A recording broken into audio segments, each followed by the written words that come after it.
Quand j'ai quitté le travail, tard dans la nuit, par une pluie froide qui me transperçait jusqu'aux os, épuisée, traînant ma fatigue après avoir révisé des dizaines de rapports financiers pour pouvoir payer les dettes que mon mari avait accumulées en bourse. Je me suis dirigée vers la maison. Au fond de moi, il n'y avait qu'un mince espoir de trouver une soupe chaude et réconfortante, et d'entendre un mot de bienvenue de ma famille. Mais cet espoir a volé en éclats à l'instant où j'ai vu ma belle-mère vider la dernière portion du fond de la marmite. Un pot-au-feu aux pois chiches, dont la graisse brillait de façon appétissante, et une délicieuse soupe de lentilles, directement dans la gamelle de notre chien Rocky. Ses yeux me lançaient un regard de défi. Mon mari, Julien, pendant ce temps, était affalé sur le canapé. Sans quitter son téléphone des yeux, il ne se souciait même pas que sa femme, complètement trempée, soit restée gelée sur le pas de la porte. C'est cette nuit-là que j'ai compris l'immense stupidité des sacrifices que j'avais faits. Bâtissant un toit avec mon sang et mes larmes pour cette famille, j'ai décidé de détruire de mes propres mains ce faux masque familial. J'allais couper à la racine 3 ans de saignée. Tout a commencé lors de cette fatidique nuit de pluie, par la fenêtre de notre luxueux appartement. Les éclairs qui déchiraient le ciel sombre comme des couteaux semblaient présager la grande tempête qui était sur le point de se déchaîner. J'ai poussé la porte et je suis entrée. J'ai retiré mes talons aiguilles qui m'avaient fait saigner les talons. Tout mon corps me faisait mal. Mon estomac se tordait de faim. Depuis midi, je n'avais eu le temps de boire qu'une brique de... Dans le salon, les lustres étaient allumés à pleine puissance. À la télévision, un jeu télévisé bruyant hurlait. Sur ce coûteux ensemble de canapés que j'avais moi-même choisi et acheté, Julien avait les pieds sur la table basse. Pendant qu'il jouait sur son portable, un sourire mystérieux se dessinait de temps en temps sur son visage. Sur l'autre canapé, sa sœur de 25 ans. Sophie. Toujours sans travail, ni métier. Qui mangeait des chips en faisant du bruit avec sa bouche. Aucun des deux ne s'est retourné pour me regarder, pas même une seconde. C'était comme si ma présence dans cette maison n'était rien de plus qu'une brise froide et invisible qui passait à côté d'eux. L'air, imprégné de la délicieuse odeur du pot-au-feu, ravivait encore plus ma faim. Je ne m'attendais pas à un accueil chaleureux. Je m'étais habituée depuis longtemps à cette froideur. La seule chose que je voulais, c'était me glisser silencieusement dans la cuisine, me servir une assiette de nourriture, ajouter un peu de bouillon par-dessus, puis prendre une douche et me coucher. Mais dès que j'ai mis un pied dans la cuisine, je suis tombée sur une scène qui m'a fait l'effet d'un coup de massue en pleine poitrine. Ma belle-mère, Madame Chantal, se tenait debout près de la table. Les plats pleins de nourriture étaient toujours là. Mais elle, avec une grande cuillère à la main, séparait les meilleurs morceaux de viande pour les jeter dans la gamelle de Rocky, le chien de Sophie, qui était sur le sol. Les aboiements de joie du chien qui remuait la queue se mêlaient au tintement métallique de la cuillère contre l'assiette en porcelaine, un son qui me donnait la nausée. Je suis restée paralysée. Les gouttes de pluie qui tombaient de mes cheveux s'écrasaient sur le parquet. Ma main, qui tenait mon sac à main, s'est serrée jusqu'à devenir blanche. « Maman, qu'est-ce que tu fais ?» ai-je dit. Ma voix semblait étouffée par la fatigue et les tremblements.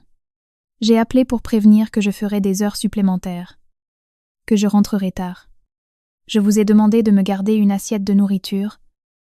Madame Chantal s'est arrêtée. Elle a jeté la cuillère sur la table en verre avec un claquement sec. Elle m'a scruté de la tête aux pieds. Elle a regardé mon état lamentable et trempé, avec un dédain qu'elle n'a pas essayé de cacher. Ses lèvres fines se sont retroussées de mépris. « Et alors, si tu as prévenu ? Il est 10 heures du soir.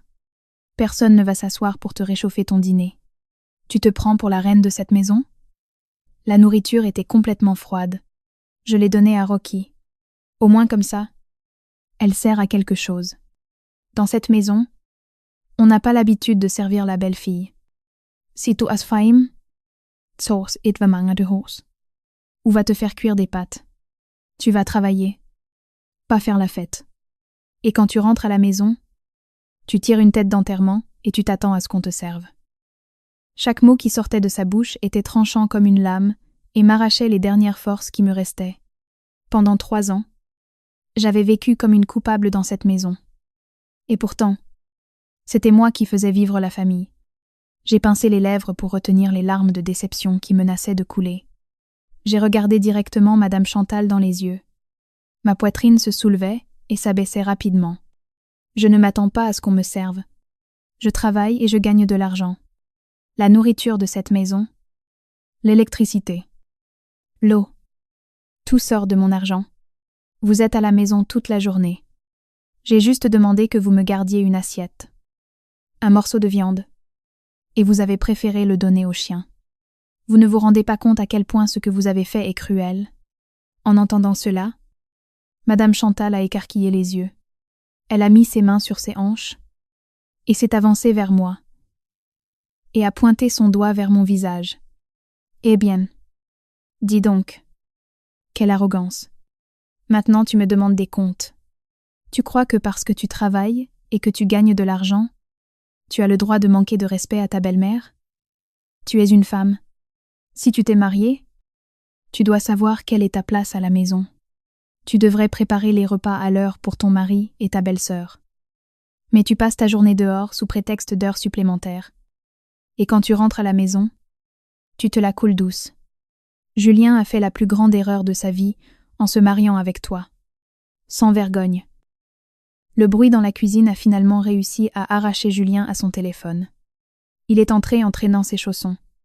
Il fronçait les sourcils de contrariété, mais au lieu de demander ce qui n'allait pas à sa femme, qui était arrivée trempée par la pluie, il a pris le parti de sa mère. Il m'a regardé en fronçant les sourcils. Sa voix était chargée de mépris. Encore en train de faire un scandale. Lucia. Oui. Tu viens d'arriver. Prépare-toi quelque chose. Pourquoi tu cries comme ça? Ma mère est déjà assez fatiguée de rester à la maison toute la journée. Ne lui manque pas de respect. Chaque fois que tu ouvres la bouche, c'est pour parler d'argent. Comme si tu étais la seule à en gagner. Puis il m'a regardé de haut en bas et a ajouté « Regarde-toi. Tu as toujours l'air négligé et fatigué. » Je me suis retournée et j'ai regardé Julien. Soudain, j'ai ressenti un vide dans ma poitrine. Étrangement, je ne ressentais plus de douleur. L'homme qui se tenait devant moi, m'insultant pour une assiette de reste, était celui pour lequel je travaillais jour et nuit, afin de payer la dette de près de 100 000 € qu'il avait contractée et perdue en bourse l'année précédente. Cet homme, qui n'avait pas eu un centime de revenu depuis 6 mois et qui vivait de mon salaire, osait maintenant me traiter de négligée. Sa bassesse avait largement dépassé les limites de l'humanité. Quand il avait besoin d'argent, il avait pleuré et supplié que je le sauve, promettant qu'il changerait, qu'il trouverait du travail, qu'il prendrait soin de la famille. Mais dès que j'ai assumé la plus grande partie de la dette et que je l'ai payée, il est redevenu le même. Macho. Inutile et ingrat, comme toujours. Madame Chantal, voyant que son fils la soutenait, s'est encore plus enhardie. Elle a tiré Julien par le bras et a élevé la voix pour que je l'entende bien. On ne discute pas avec ce genre de femme. Mon fils, une femme doit connaître sa place. Et elle ne la connaît pas. Tu devrais lui donner une bonne paire de gifles pour qu'elle se réveille. Elle se prend pour quelqu'un à cause des 3 sous qu'elle gagne, et elle méprise notre famille. Demain, tu lui retires toutes ses cartes de crédit. Si elle ne te les donne pas, tu la jettes à la rue pour qu'elle apprenne la leçon. On verra bien si elle peut vivre sous un pont sans cette maison. Me retirer mes cartes. Me jeter à la rue. Ces mots ont résonné dans mon esprit non pas comme une menace, mais comme la blague la plus absurde du siècle. J'ai lentement fermé les yeux. J'ai pris une profonde inspiration. L'air froid de la pluie, en pénétrant ma peau, s'est uni à la froideur de mon cœur pour former un bloc de glace solide. Quand j'ai rouvert les yeux, je n'étais plus la femme patiente et soumise des 3 dernières années.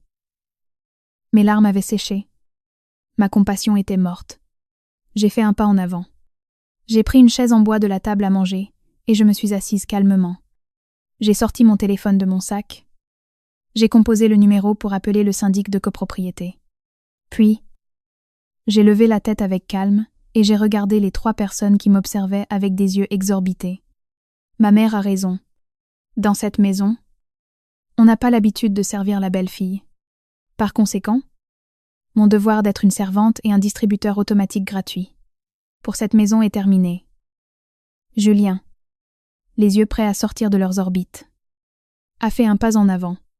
Tu te rends compte de ce que tu dis? Tu es devenue folle? Un sourire froid qui glaçait les sangs s'est étendu sur mes lèvres. J'ai regardé directement Julien dans les yeux, puis ceux de Madame Chantal. Chaque mot qui sortait de ma bouche était tranchant comme un couteau, détruisant toute leur logique absurde. Vous parliez de me jeter à la rue. Belle maman, je crois que vous êtes restée trop longtemps dans cette maison et que vous avez commencé à avoir des hallucinations. Vous avez apparemment oublié que ce luxueux appartement de 3 pièces, je l'ai acheté avec mes propres économies avant notre mariage.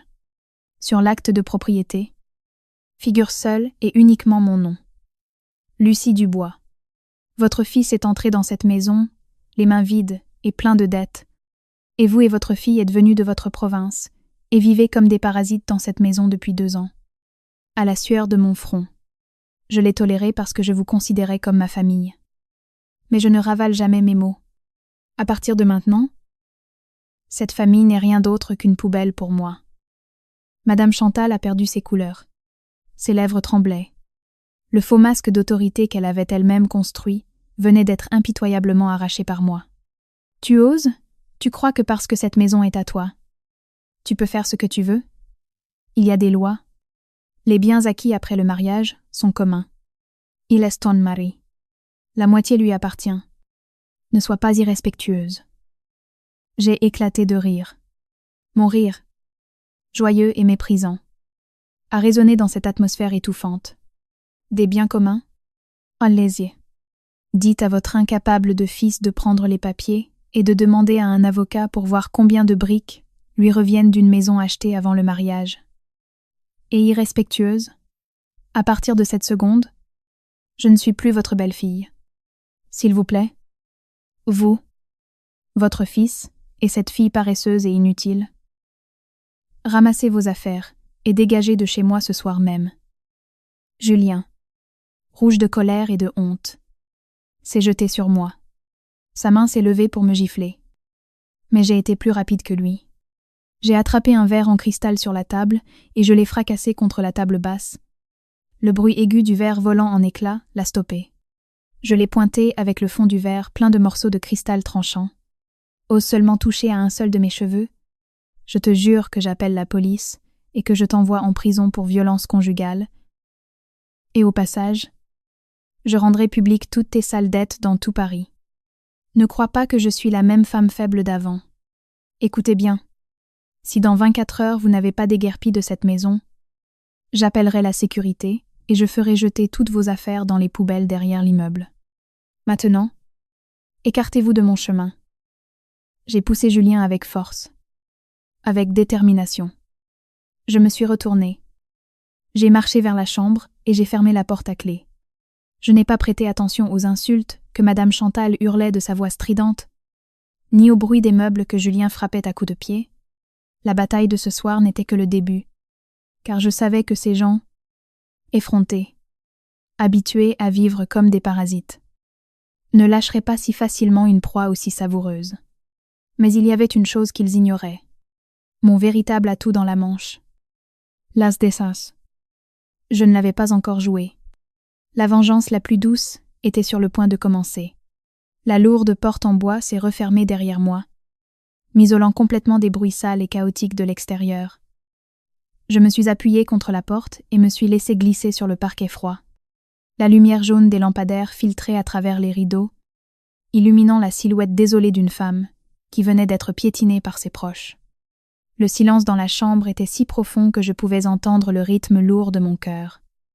À la fois brisé et se congelant lentement, je me suis levée en m'appuyant sur mes mains et j'ai marché vers le coffre-fort en acier, caché derrière une peinture à l'huile dans un coin de la pièce. Mes doigts ont tapé la combinaison.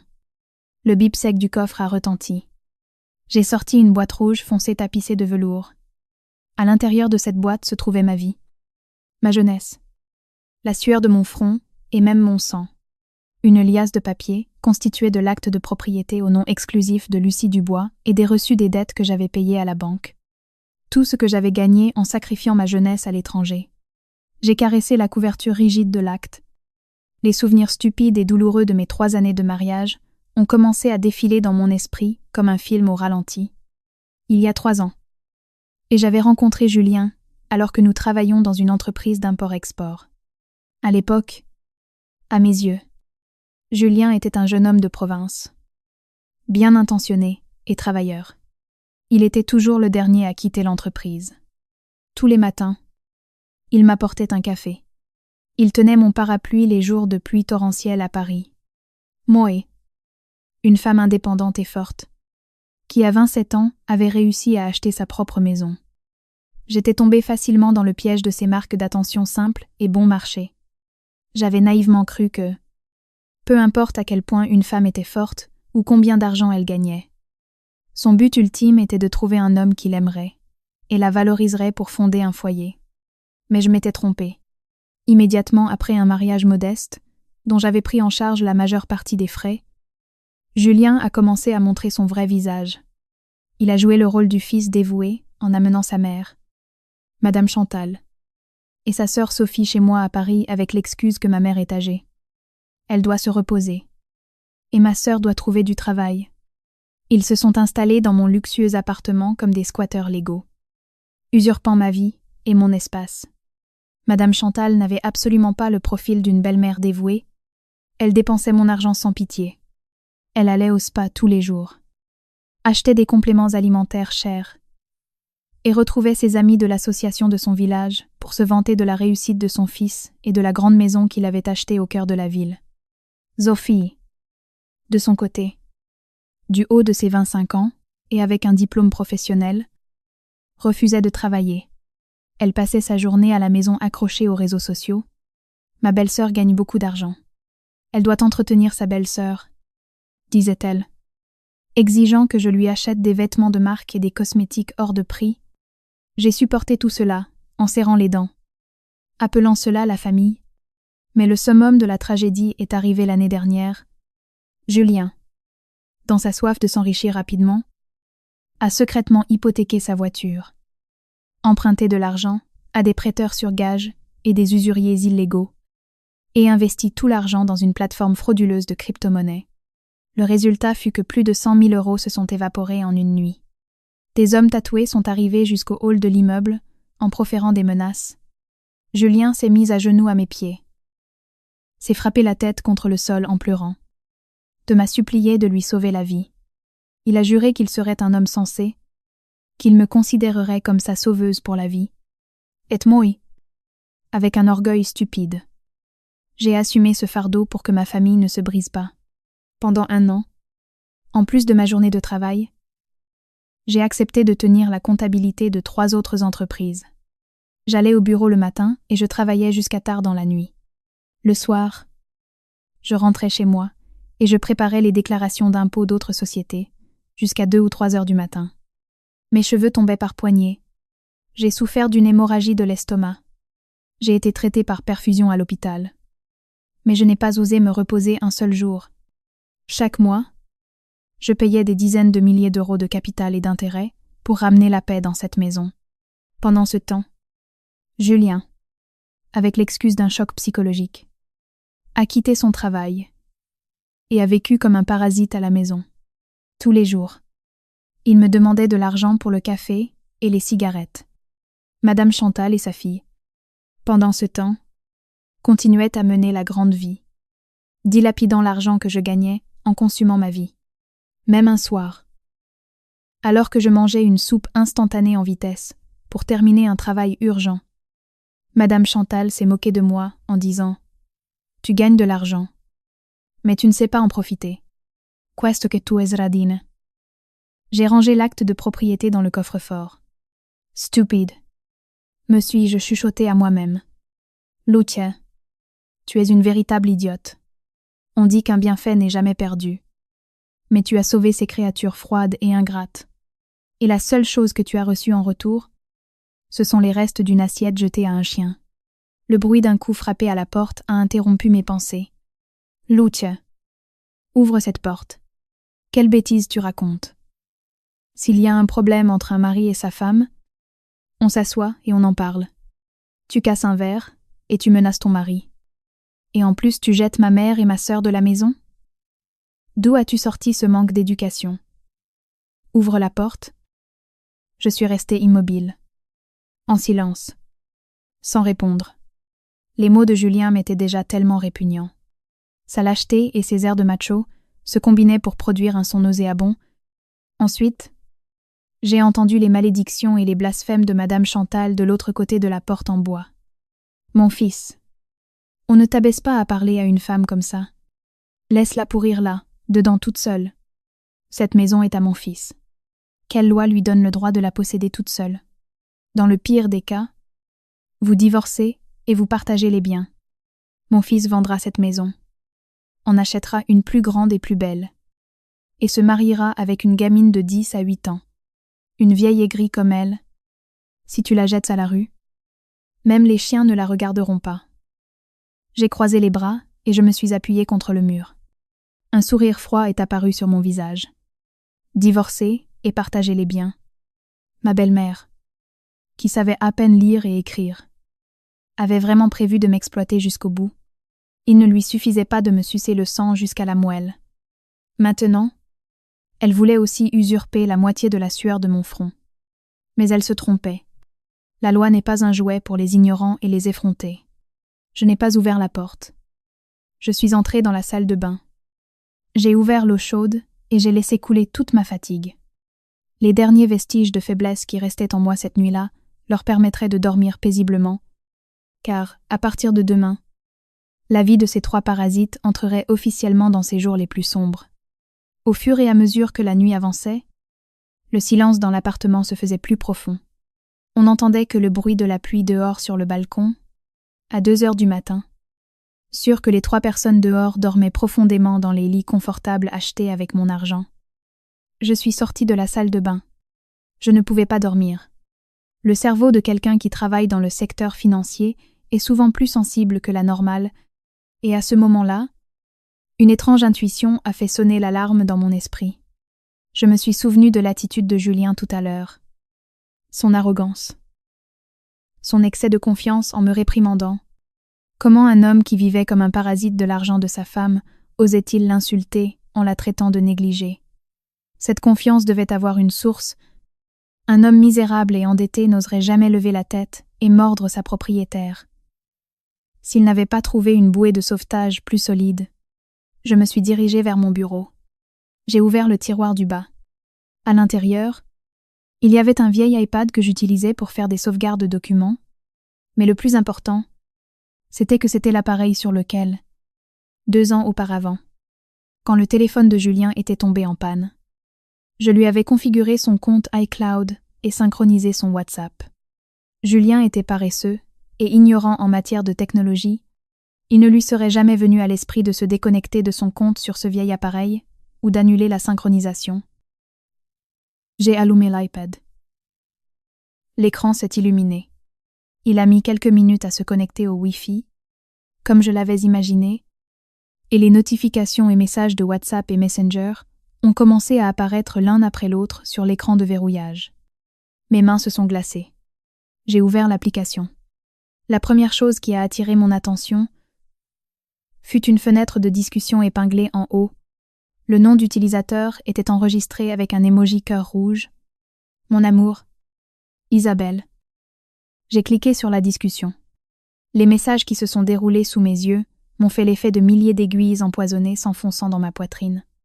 La nausée que j'ai ressentie dans mon estomac était si intense que je me suis couvert la bouche avec la main pour ne pas faire de bruit. Chérie, tu dors?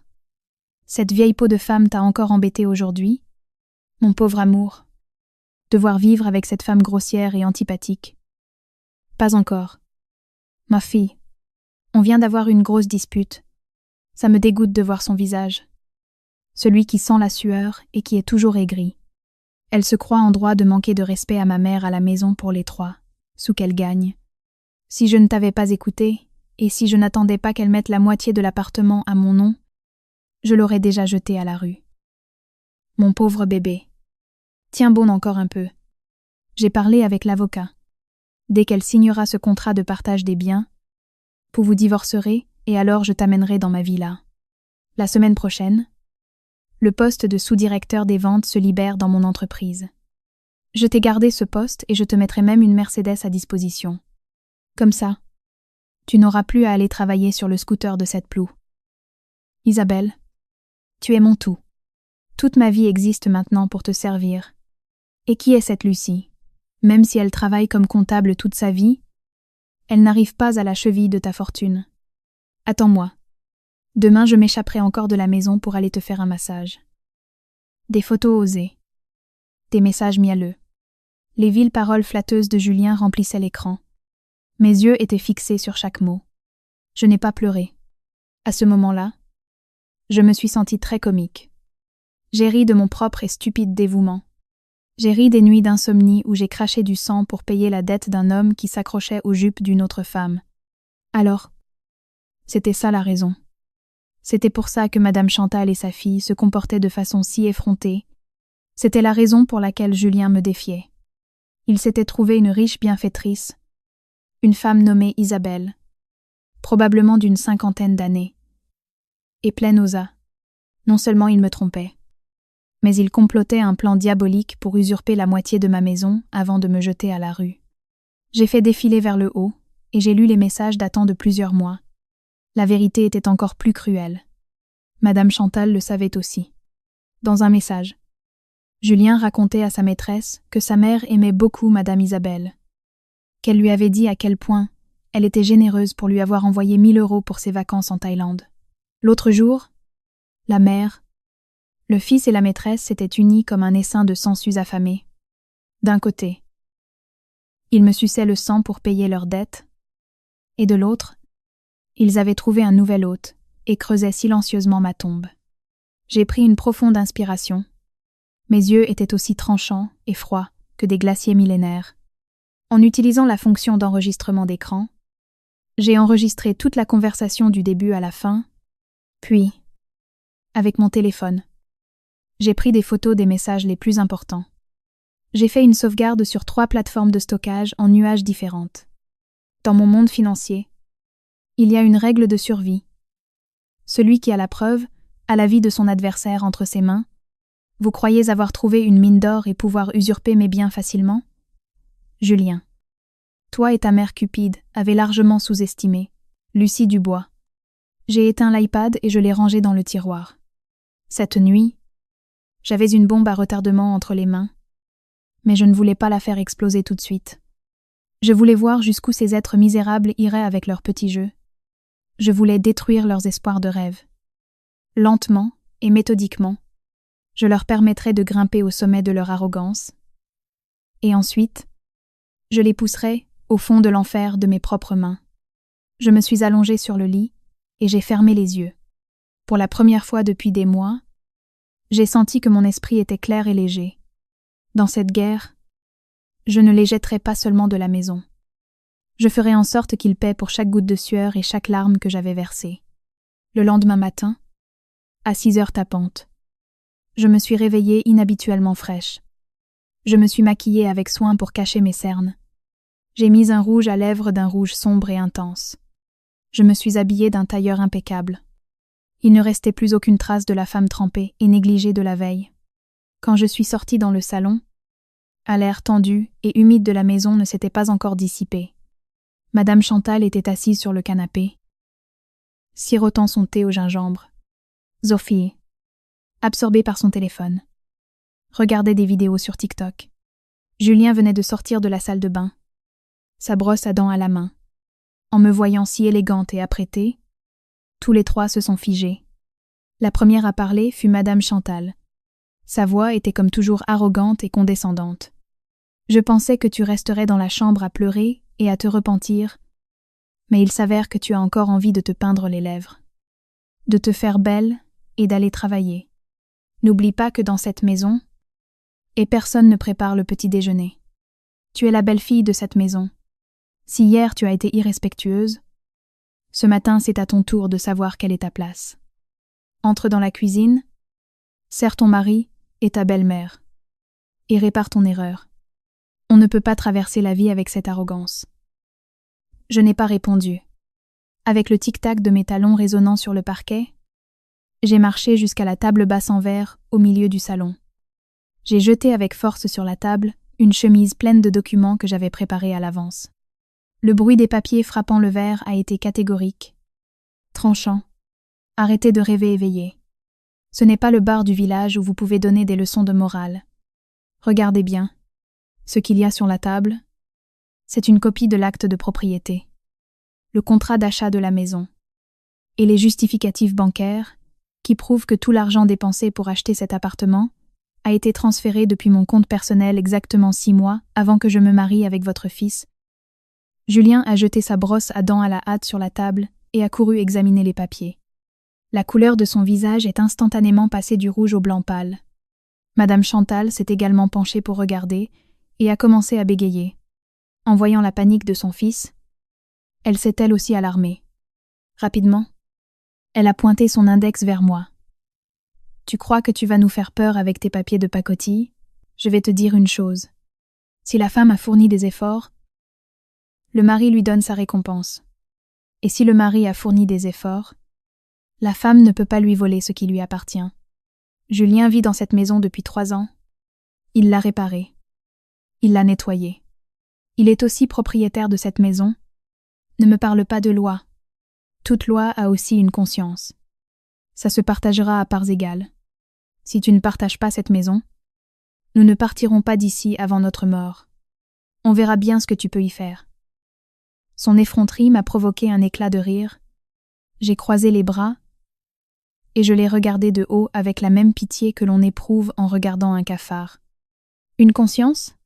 Votre conscience à vous, c'est de collaborer avec votre fils pour entretenir une maîtresse dehors, de partir en vacances en Thaïlande avec le foutu argent de votre belle-fille, et ensuite de rentrer à la maison pour jeter sa nourriture au chien. Mes mots ont explosé au milieu du salon comme une bombe. Les 3 ont bondi de leur siège. Julien, pris de panique, a commencé à bégayer. Ses yeux bougeaient avec peur. « Quelle bêtise tu racontes ? Quelle maîtresse ? Tu es devenue folle ? Tu essaies de salir mon honneur et celui de ma mère. Je te préviens. Si tu parles sans preuve, je te poursuivrai pour diffamation. » J'ai fait un pas en avant. J'ai planté mon regard froid comme de la glace dans le visage de Julien. « Des preuves ? Ne t'inquiète pas. Quand nous irons au tribunal, je présenterai les preuves les plus claires devant le juge. On verra si. À ce moment-là, ce poste de sous-directeur des ventes que ta très chère Isabelle t'a promis te sauvera de te retrouver sans le sou.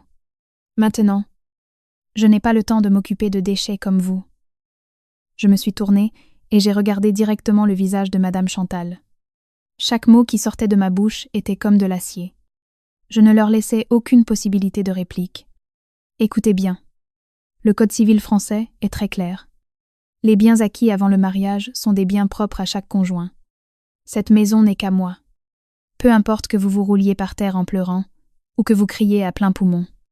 Vous n'emporterez pas une seule brique. Hier soir, je vous ai donné mon dernier avertissement. Il est maintenant 7 heures du matin.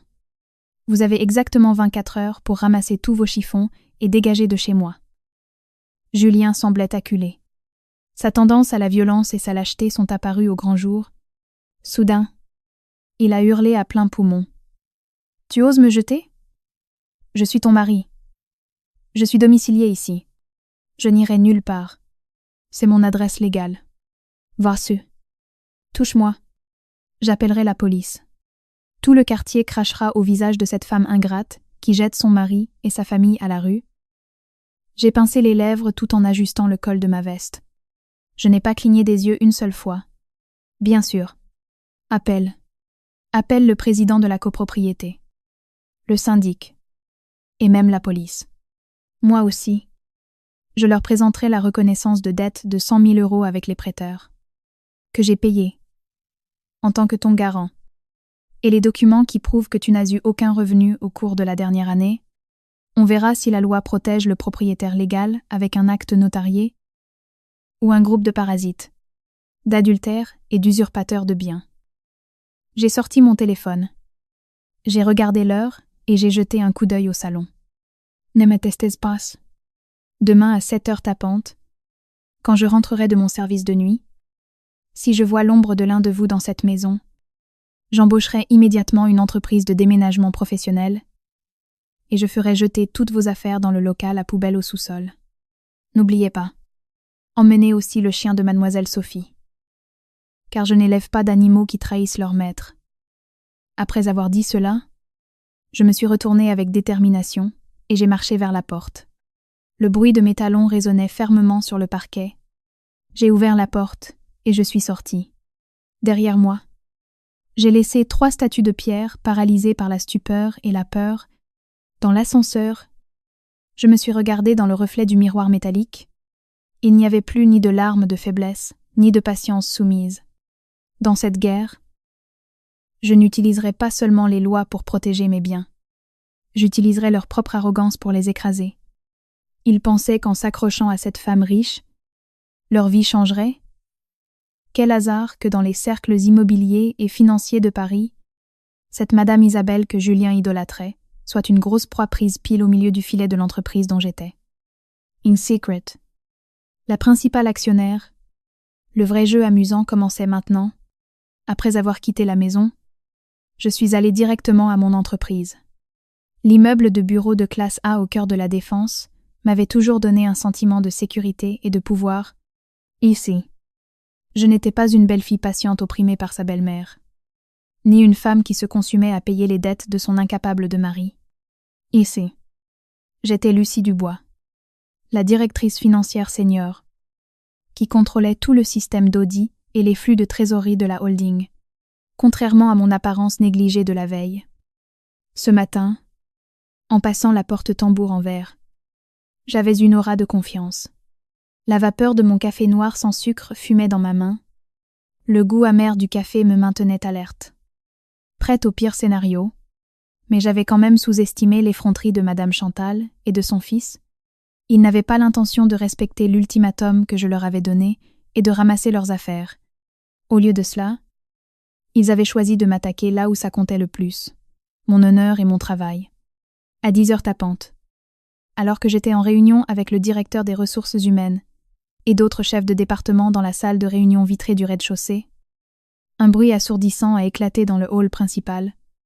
Des cris, des lamentations, et les cris des agents de sécurité de l'immeuble ont complètement brisé l'atmosphère calme de l'environnement de travail. J'ai froncé les sourcils et j'ai regardé à l'extérieur. À travers la vitre, j'ai vu Madame Chantal assise sur le sol en marbre étincelant. Elle portait des vêtements vieux et en lambeaux, ce que je ne lui avais jamais vu porter à la maison. Car normalement elle ne s'habillait qu'en soie et en satin. Elle avait les cheveux en bataille, se frappait la poitrine avec les mains, et ses larmes se mêlaient à sa morve. Julien, à ses côtés, elle luttait avec 2 agents de sécurité, hurlant à plein poumon pour protéger sa mère. Il avait une expression de profonde douleur sur le visage. Tous les employés du hall avaient arrêté leur travail et formé un cercle autour d'eux. Des murmures et des commérages ont commencé à émerger. Le directeur des RH a froncé les sourcils, a tapé sur la table avec son stylo. Me faisant signe de sortir et de régler la situation, j'ai tranquillement fermé mon ordinateur portable. J'ai arrangé ma veste et je suis sortie lentement de la salle de réunion. Dès qu'elle m'a vue, Madame Chantal, comme si elle avait trouvé un trésor, a commencé à crier encore plus fort. Elle a rampé sur le sol vers moi et s'est accrochée à ma jambe. Les gens, les directeurs de l'entreprise, venaient voir le vrai visage de cette employée modèle, parce qu'elle gagne 3 sous. Elle rentre à la maison et maltraite sa belle-mère. Elle m'empêche de manger. Elle frappe mon fils, hier soir, par une nuit de tempête. Elle nous a jetés à la rue. Elle ne nous a même pas donné une veste pour nous couvrir. Quel genre de femme est-ce? Quel genre de personne sans cœur peut être aussi ingrate? Aussi dépravée juste parce qu'elle a de l'argent? Mon Dieu, j'ai élevé mon fils pour qu'il ramène cette vipère à la maison qui mord sa propre mère. Elle criait et sanglotait en même temps. Sa performance était si convaincante que, si je n'avais pas été impliquée dans l'affaire, J'aurais moi-même cru qu'elle était une pauvre belle-mère maltraitée par sa belle-fille. Les regards de mes collègues de travail ont commencé à se tourner vers moi. Ils étaient pleins de jugement, de suspicion et de mépris. Julien, voyant que sa mère jouait son rôle à la perfection, s'est immédiatement avancé. Il a pointé son doigt vers mon visage, jouant le rôle d'un mari trompé et profondément blessé. Lucie Dubois, ne crois pas que tu peux me tromper avec l'excuse que tu fais des heures supplémentaires, que tu travailles de nuit. En réalité, tu couches avec de vieux patrons riches pour obtenir une promotion. N'est-ce pas? Quand tu rentres à la maison, tu me méprises d'être un mari pauvre. Tu insultes ma mère en la traitant de plou et de parasite. Tu me forces à demander le divorce, à quitter cette maison pour pouvoir amener ton amant dans cette maison que j'ai aussi aidé à rénover avec mon argent. Tu es une femme méprisable. Rends-moi l'honneur de ma famille et la sueur de mon front. La logique de Julien était si tordue et hypocrite qu'elle semblait être un scénario parfait. C'était lui qui trompait. C'était lui qui vivait comme un parasite. C'était lui qui essayait d'usurper la maison. Mais au milieu de l'entreprise, devant des centaines de personnes, il jouait le rôle de la victime. La victimisation est l'arme la plus dangereuse des malfaiteurs acculés. Il voulait me forcer à faire marche arrière en utilisant la pression de l'opinion publique et de fausses normes morales. Il pensait qu'une femme à un poste aussi élevé que le mien, par peur de perdre sa réputation et que sa carrière ne soit affectée, céderait, les supplierait de se taire et leur céderait la maison.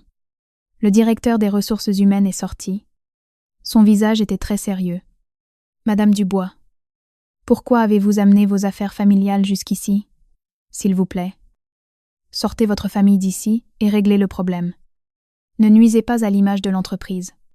Si cette situation n'est pas résolue de manière adéquate, le conseil d'administration devra reconsidérer votre poste de directrice. » En entendant cela, les yeux de Julien ont brillé de triomphe. Il s'est avancé d'un pas supplémentaire. Le ton de sa voix est passé de la douleur à une menace ouverte. « Tu as entendu. Lucie, même ton entreprise n'accepte pas une femme immorale comme toi. Maintenant, ressaisis-toi.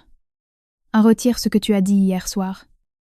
Mets la moitié de la maison à mon nom pour mes contributions et demande pardon à ma mère comme il se doit. Sinon, ma mère et moi viendrons ici tous les jours avec des pancartes. Nous appellerons la presse. Nous mettrons au grand jour ton visage d'immoral. On verra bien si tu peux encore vivre à Paris après ça. » Madame Chantal restait accrochée à ma jambe, le visage incliné vers le sol, feignant de sangloter. Mais je pouvais voir comment ses épaules tremblaient pour ne pas rire. Elle était sûre que ce jeu avait réussi, qu'elle m'avait acculée. Les murmures de mes collègues autour de moi étaient de plus en plus forts. Certains me pointaient du doigt. D'autres secouaient la tête et me regardaient avec déception. Même certains des plus jeunes employés qui connaissaient à peine la vie ont sorti leur téléphone et ont commencé à filmer. Ils pensaient que j'allais prendre peur, que j'allais pleurer pour m'expliquer ou que je m'enfuirais. Mais ils ne savaient pas qu'avant de sortir, j'avais déjà prévu leur bassesse.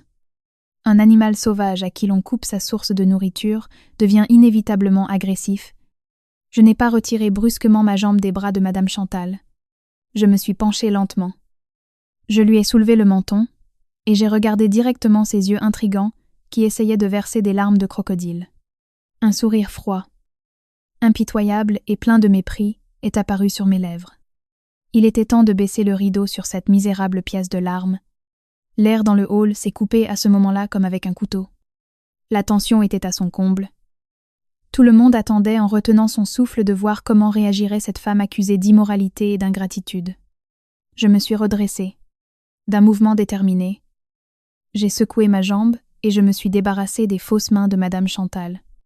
Avec ce mouvement brusque et froid, elle a perdu l'équilibre et est tombée en arrière. Elle a poussé un gémissement. Elle voulait continuer son tapage. Mais j'ai fait un signe de la main pour qu'elle s'arrête. J'ai regardé le directeur des RH, puis la foule curieuse qui nous entourait. Ma voix a résonné claire et forte, sans le moindre tremblement. « Monsieur le directeur, et à vous tous, je vous demande pardon d'avoir permis que ces déchets arrivent jusqu'à l'entreprise et offensent votre vue. Ne vous inquiétez pas. Je vais nettoyer cette saleté immédiatement. Je ne laisserai pas la moindre odeur. J'ai sorti mon téléphone de la poche de ma veste. Je me suis connectée par Bluetooth à l'écran géant qui se trouvait au milieu du hall et qui était utilisé pour les annonces internes de l'entreprise. Cela n'a pris que 5 secondes. Le grand écran s'est allumé. J'ai regardé Julien et Madame Chantal, qui ne comprenaient pas ce qui se passait. Avec étonnement. Vous aimez faire du théâtre devant les gens, n'est-ce pas? Vous voulez m'écraser avec la pression de l'opinion publique? C'est ça? Eh bien alors, laissez-moi montrer à toute l'entreprise le documentaire le plus réaliste qui prouve quel est votre soi-disant sacrifice. Mon doigt a glissé légèrement sur l'écran. La première vidéo est apparue sur l'écran LED géant avec le volume au maximum. C'était l'enregistrement que j'avais tiré de la caméra de sécurité que j'avais installée dans le salon la veille au soir. L'image était extrêmement claire. J'entrais dans la maison, trempée et fatiguée. Madame Chantal, en revanche, était en bout de table, vidant joyeusement à la cuillère tout le pot-au-feu avec la viande et la soupe de lentilles de la marmite dans la gamelle du chien. Sa voix, alors qu'elle me réprimandait, a résonné dans tout le hall. Sito asfaim, va manga de horse. Mieux vaut le donner au chien. Au moins comme ça. Il sert à quelque chose. Dans cette maison, on n'a pas l'habitude de servir la belle-fille. Au même moment, sur la vidéo, Julien était affalé sur le canapé, regardant son téléphone alors qu'il se joignait à sa mère pour humilier sa femme. La foule qui murmurait a été soudain plongée dans un silence de mort. Les regards de jugement qui se dirigeaient auparavant vers moi ont changé de direction instantanément et se sont figés sur Madame Chantal et Julien. Sur le visage de chacun, il y avait une expression évidente de dégoût. Madame Chantal a perdu ses couleurs. Ses lèvres tremblaient. Elle n'a pas pu dire un mot. Elle s'est levée rapidement et a essayé de m'arracher le téléphone. Mais les agents de sécurité l'en ont empêché. Julien, pris de panique, le visage exsangue, a crié avec désespoir « Éteins ça tout de suite, éteins-le, c'est de la vie privée. Pourquoi tu exposes ça? Je suis sûre que cette vidéo, c'est toi qui l'as montée. Tu as tendu un piège à ma mère. » J'ai lâché un rire moqueur. Un piège? Eh bien, si la vidéo n'est pas assez explicite, passons à la section des documents financiers. Ici, tout le monde s'y connaît en économie. Regardez les documents sera plus clair. Je suis passée au deuxième fichier d'image. Sur l'écran LED est apparue une reconnaissance de dette de 100 000 € à un prêteur. Avec la signature humide de Julien et son empreinte digitale à l'encre rouge. Ensuite, ont été affichés les reçus bancaires des paiements de la dette effectués au nom de Julien depuis le compte personnel de Lucie Dubois pendant 1 an. Les chiffres de dizaines de milliers d'euros transférés chaque mois étaient comme des gifles sur le visage de l'homme qui, il y a un instant, se vantait d'avoir aussi rénové la maison. Regardez bien. Chers collègues, cet homme qui est ici en train de m'accuser d'immoralité est en réalité un bon à rien avec des dettes de jeu, impliqué avec des usuriers. Pendant 1 an, dans cette entreprise, j'ai travaillé jour et nuit, m'arrachant la peau pour payer ses dettes. Il est resté à la maison sans travail ni métier. Sa mère est partie en vacances avec mon argent. Et aujourd'hui, ils viennent ici se faire passer pour des victimes. Ils essaient de me prendre de force la moitié de la maison que j'ai achetée avec mon propre argent avant de me marier. Dites-moi, existe-t-il dans le monde une espèce de parasite plus méprisable que celle-ci? Dans le hall, un cri d'indignation s'est fait entendre. Mes collègues de travail ont commencé à pointer directement Julien et Madame Chantal du doigt, les réprimandant. La cruelle vérité avait fait voler en éclats leur sale masque de victimisation, mais je n'avais pas encore terminé. Si je devais frapper, il fallait que ce soit de telle manière qu'ils ne puissent pas se relever. Je suis passée au dernier fichier. Et voici la meilleure partie. La raison pour laquelle un parasite ose soudain usurper une maison et essayer de divorcer. L'écran LED a montré instantanément les messages de WhatsApp que j'avais extraits de l'iPad la nuit précédente. Le nom de l'expéditrice brillait, mon amour. Isabelle. Ses mots d'affection. Le poste de sous-directeur des ventes.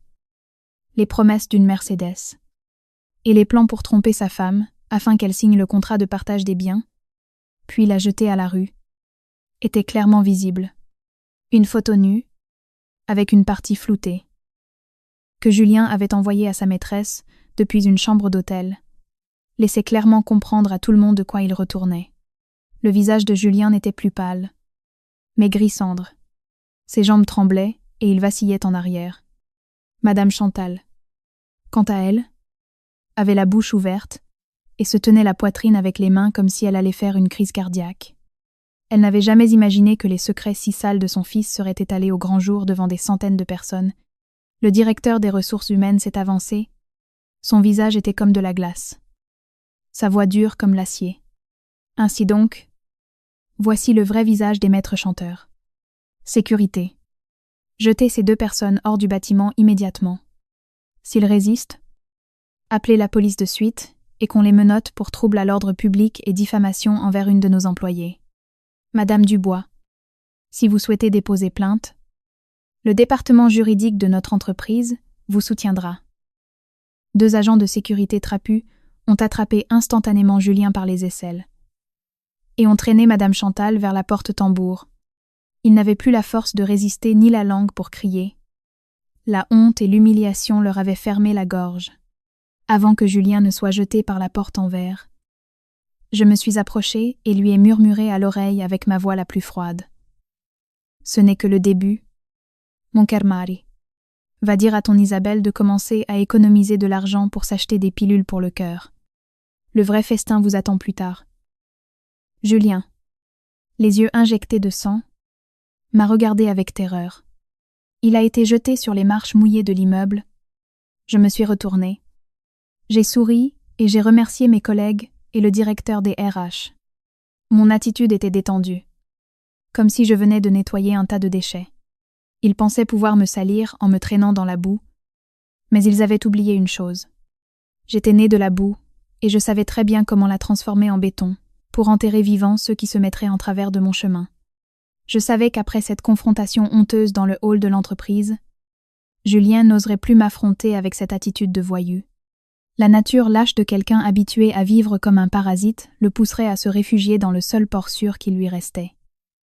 Cette bouée de sauvetage nommée Isabelle, et tout comme je l'avais calculé, cette tierce personne arrogante ne pourrait pas rester les bras croisés pendant que d'autres maltraitaient son animal de compagnie. Ce midi-là, en sortant de l'immeuble de bureau, je me suis dirigée vers un café luxueux au coin de la rue, où j'avais l'habitude de manger une salade et de réviser mes rapports d'investissement personnel. À peine m'étais-je assise qu'une voyante Porsche Panamera rouge s'est arrêtée brusquement devant le café. Une femme d'une 50aine d'années est descendue de la voiture. Elle portait une robe en soie de marque aux motifs exagérés, un épais collier de diamants au cou, et un sac Hermès Birkin en édition limitée à la main. Derrière elle, Julien lui a ouvert la porte avec une révérence, comme un eunuque de harem. Il avait une allure pathétique et misérable. Cette femme était Isabelle. Une femme qui s'était enrichie grâce à une chaîne de restaurants de taille moyenne et des affaires immobilières. Isabelle a poussé la porte en verre et est entrée. Le bruit de ses talons résonnait avec arrogance. Ses yeux ont balayé l'endroit et se sont arrêtés sur ma table. Elle a marché directement vers moi. Sans attendre d'y être invitée, elle s'est assise en face de moi, a croisé les jambes et a fait un signe à Julien, qui attendait docilement derrière elle. J'ai repoussé lentement mon assiette de salade. Je me suis essuyé la bouche avec une serviette. J'ai regardé la femme devant moi avec une expression froide. Je n'ai montré ni surprise ni peur. Tu es Lucie Dubois, n'est-ce pas? Julien m'a beaucoup parlé de toi. Aujourd'hui, c'est la première fois que je te vois face à face. Tss, tss, tss. Tu as vraiment l'allure d'une petite employée salariée qui travaille dur. Tes vêtements sont ennuyeux. Ton expression est inexpressive. Ce n'est pas étonnant que ton mari se soit lassé de toi et soit venu vers moi. Je suis Isabelle. Je suppose que tu sais déjà qui je suis. J'ai pris une gorgée de ma camomille. J'ai souri légèrement. Plus mon sourire était calme, plus la colère semblait monter sur le visage d'Isabelle. Bonjour, Madame Isabelle. Bien sûr que je vous connais. La femme généreuse qui ramasse les déchets que je jette à la rue et les réchauffe. Vos goûts sont vraiment très originaux. Julien, qui se tenait derrière, a crié à plein poumon en entendant cela. Ta story. Lucie, tu n'as pas le droit de parler sur ce ton à Madame Isabelle. Madame Isabelle est la présidente d'une grande entreprise avec une fortune de centaines de millions. Toi. En revanche, tu n'es qu'une comptable. D'un claquement de doigts, tu peux perdre et ton travail. Et ta maison. Isabelle a levé la main pour faire taire Julien. Elle a caressé le dos de sa main comme si elle caressait un chien. Ensuite, elle a ouvert son sac Hermès et en a sorti un chéquier et un stylo-plume orné de pierres précieuses. Elle a gribouillé quelques lignes, a arraché le chèque et l'a jeté sur la table devant moi. Je n'aime pas y aller par 4 chemins avec les gens de basse extraction. Julien est maintenant mon homme. Pour l'instant, je fermerai les yeux sur le spectacle que tu as monté ce matin à l'entreprise pour l'humilier. Sur ce chèque, il y a 25 000 €. C'est une somme qu'une employée salariée comme toi ne pourrait pas gagner dans toute sa vie. Prends ça. Signe l'accord de divorce et mets l'acte de propriété de cet appartement complètement au nom de Julien. Moi. J'ai l'argent pour lui acheter 10 villas, mais il a contribué à la rénovation de cette maison. Je ne veux pas qu'il soit la victime d'une femme radine comme toi. Isabelle a croisé les bras, a levé le menton en s'attendant à ce que je me jette sur le chèque avec avidité. Selon la mentalité des nouveaux riches, l'argent pouvait acheter n'importe quel type d'honneur. Avec ses 25 000 €, elle ne voulait pas seulement acheter mon appartement, mais aussi mon honneur. Prouver quel misérable insecte j'étais face à son argent. J'ai regardé le chèque de 25 000 € qui était sur la table, puis j'ai regardé le visage arrogant d'Isabelle et le sourire triomphant de Julien. J'ai pris le chèque lentement avec la main. Isabelle a souri avec mépris. Mais à la seconde suivante, son sourire s'est figé sur son visage. Avec 2 doigts, j'ai déchiré calmement le chèque en 4 morceaux et je les ai jetés dans le cendrier sur la table. 25 000 €. Madame Isabelle, avec cet argent, allez vous acheter des médicaments pour vos douleurs articulaires. Votre âge avance. Vos hobbies consistant à entretenir de jeunes amants pourraient raccourcir votre vie. Quant à ma maison, comme je l'ai déjà dit, ne rêvez pas d'emporter une seule brique. Pardon. Votre Julien n'a pas dépensé un seul centime pour la rénovation de cette maison.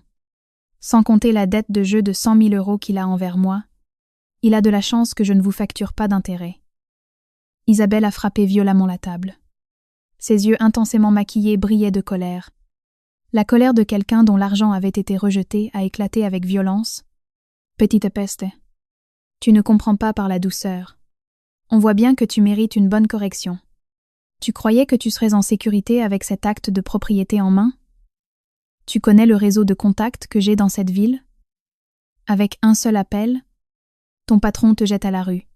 Je peux envoyer des voyous et te faire démolir. Quand tu seras séparé de Julien, tu ne seras plus personne. Pour toujours. Je te donne une dernière chance. Baisse-toi. Et ramasse ces bouts de papier et recolle-les. Sinon, je te jure que tu regretteras d'être né. Je n'ai pas perdu mon sang-froid. J'ai tranquillement appuyé mon menton sur ma main et j'ai regardé Isabelle directement dans les yeux. Son arrogance était en réalité une armure qui cachait son ignorance du monde des affaires. Elle n'avait aucune idée que la holding immobilière sur laquelle elle avait misé tout son capital ce mois-ci pour attirer des investisseurs attendait l'approbation d'un fonds d'investissement secret et que la représentante légale, principale actionnaire de ce fonds d'investissement, n'était autre que Lucie Dubois elle-même, celle qu'elle méprisait comme une simple employée salariée. Regrettez d'être née.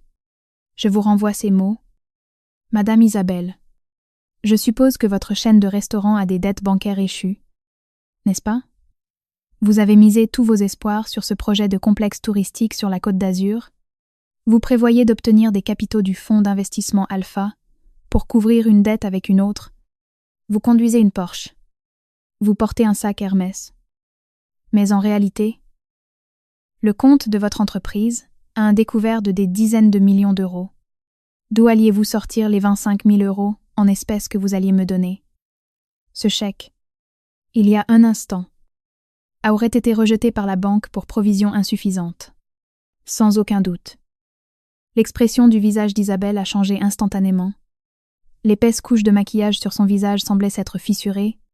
Elle a reculé, prise de panique, et a commencé à bégayer. « Toi. Comment sais-tu ces informations confidentielles? Tu n'es qu'une comptable. Quelle bêtise tu racontes. » Je me suis levée. J'ai jeté quelques billets sur la table pour payer le thé que j'avais bu. Je me suis penchée en avant. J'ai approché mon visage de celui d'Isabelle, qui était prise de panique. Ma voix était basse, tranchante et claire. J'en sais beaucoup plus que vous ne le pensez. Nouvelle riche ignorante. Vous avez osé me menacer avec de l'argent. Utilisez cet homme poubelle pour m'humilier. Vous comprendrez bientôt qui a le pouvoir de décider du destin de qui à Paris. Allez vous accrocher fermement à votre entreprise vide. Car demain je couperai votre dernière source de vie de mes propres mains. Adieu. La femme riche. Après avoir dit cela, je me suis retournée avec détermination et je suis sortie du café. Derrière moi, j'ai laissé une Isabelle tremblante de la tête aux pieds sur sa chaise, suante à grosses gouttes, et un Julien avec une tête d'idiot qui ne comprenait pas dans quelle langue extraterrestre je venais de parler. Le filet que j'avais tissé pendant des années, l'heure était venue de le resserrer. Non seulement j'allais détruire la famille de mon mari, mais aussi le dernier espoir auquel ils essayaient de s'accrocher. Le vrai jeu de pouvoir commençait maintenant. Je suis sortie du café et je suis montée dans le taxi qui m'attendait. Derrière moi, j'ai laissé une nouvelle riche au visage pâle et un mari au regard vide qui ne comprenait pas ce qui se passait. Les nuages noirs dans le ciel de Paris annonçaient l'approche d'une grande tempête. Mais à l'intérieur de moi, il y avait un ciel bleu brillant, illuminé par le soleil radieux de la victoire. Mon cœur battait au rythme ferme de quelqu'un qui détenait le pouvoir absolu dans ce jeu impitoyable de la finance. Le taxi s'est arrêté devant l'un des gratte-ciel du nouveau centre financier de la Défense. Ce n'était pas l'endroit où je travaillais tous les jours en tant que directrice financière salariée, c'était le quartier général du fonds d'investissement Alpha. Ma véritable base de pouvoir, mon véritable atout dans la Manche, le plus beau fruit de mon sang, de ma sueur et de mes années de sacrifice. De Julien à Madame Chantal. Et même cette Isabelle. Tous pensaient que je n'étais qu'une employée salariée qui joignait à peine les deux bouts et qui n'ouvrait jamais la bouche. Derrière ce masque d'employée de bureau travailleuse, ils n'auraient jamais pu savoir que j'étais une investisseuse experte. L'actionnaire associé de l'un des principaux fonds d'investissement de la ville, au cours des 3 dernières années, alors que Julien investissait son argent dans des jeux de hasard virtuels, tout en s'affalant sur le canapé à attendre que je lui fasse à manger. Je passais des nuits blanches à analyser des graphiques boursiers, à lire les rapports financiers des géants de l'immobilier. L'argent que je gagnais pour payer sa dette n'était que la pointe de l'iceberg. Le véritable argent, je l'obtenais grâce à des investissements à court terme.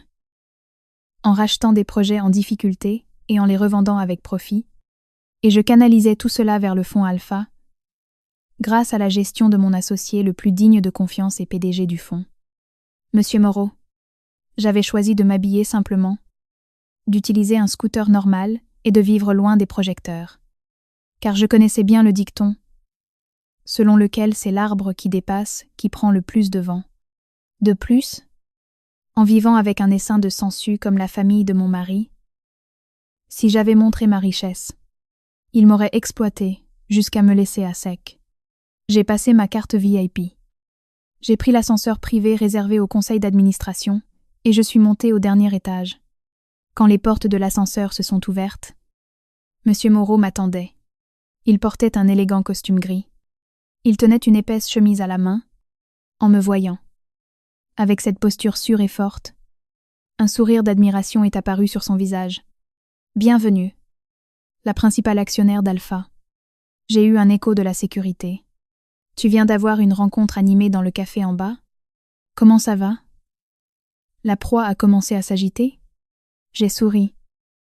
J'ai marché vers le bureau en bois de noyer massif et je me suis servi un verre d'eau gazeuse. La proie fantasme encore sur son pouvoir. Monsieur Moreau. Il y a un instant.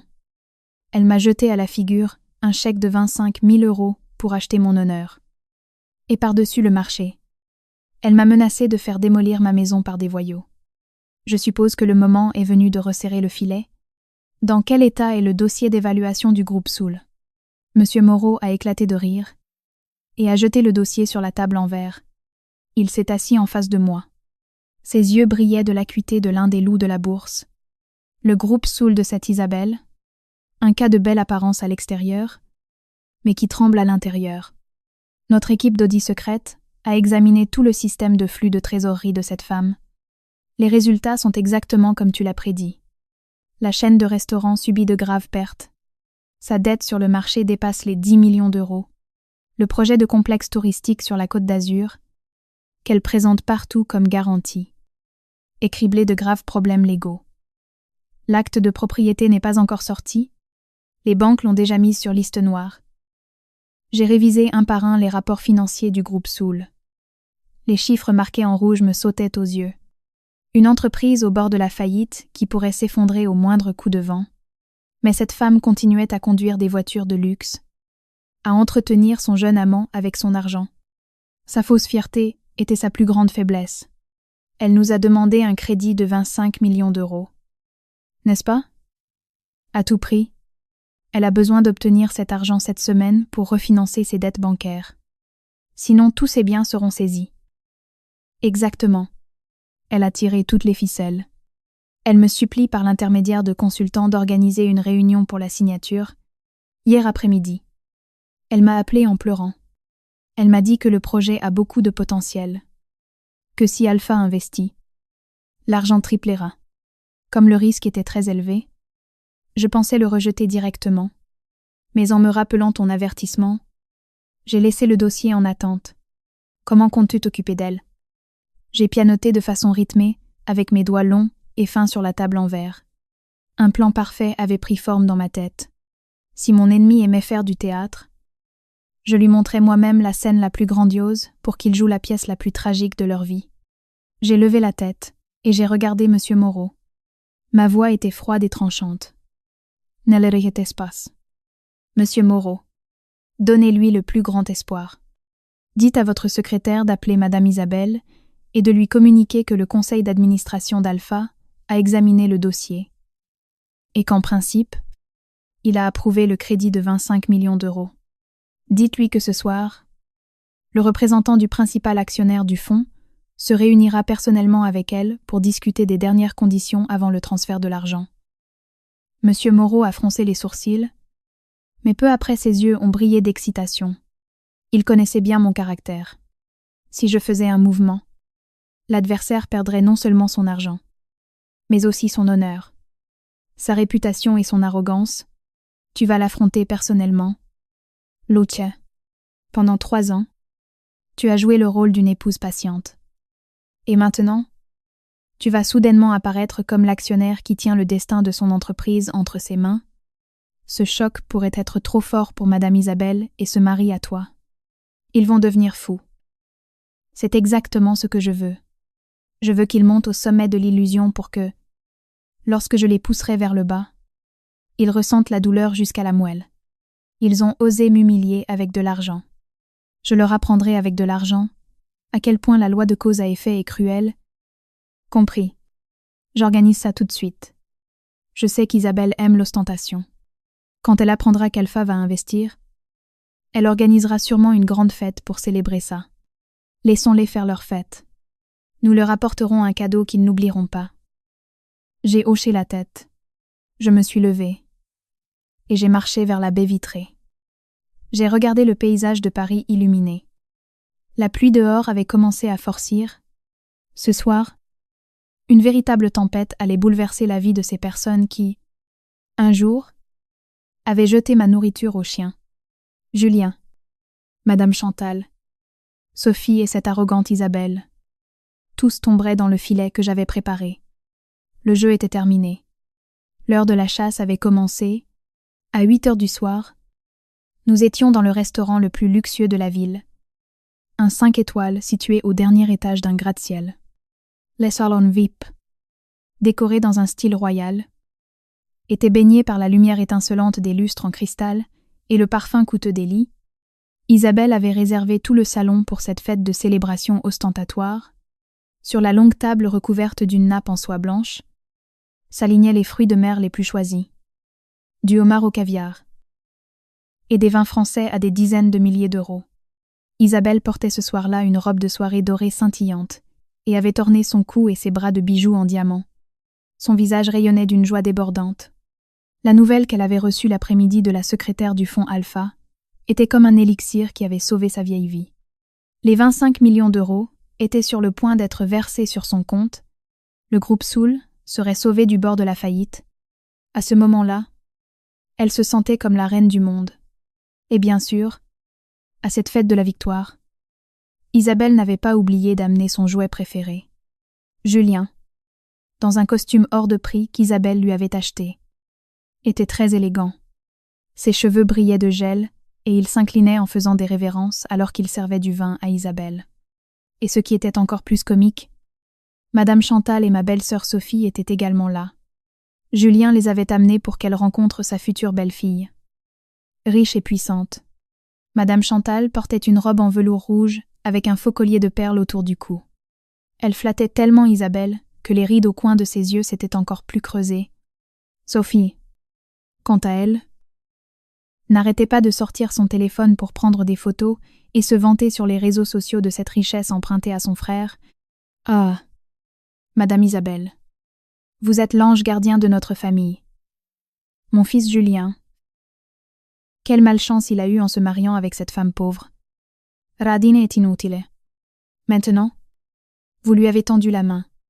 Vous l'avez nommé sous-directeur, et en plus vous obtenez un investissement de 25 millions d'euros d'un fonds étranger.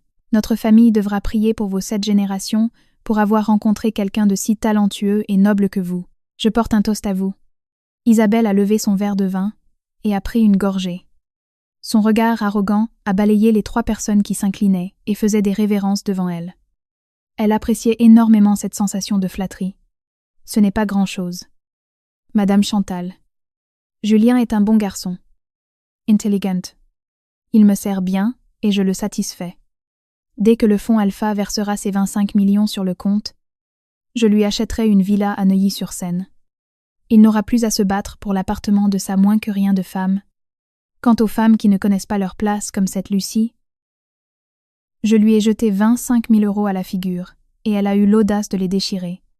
On verra bien quelle vie misérable l'attend sans Julien.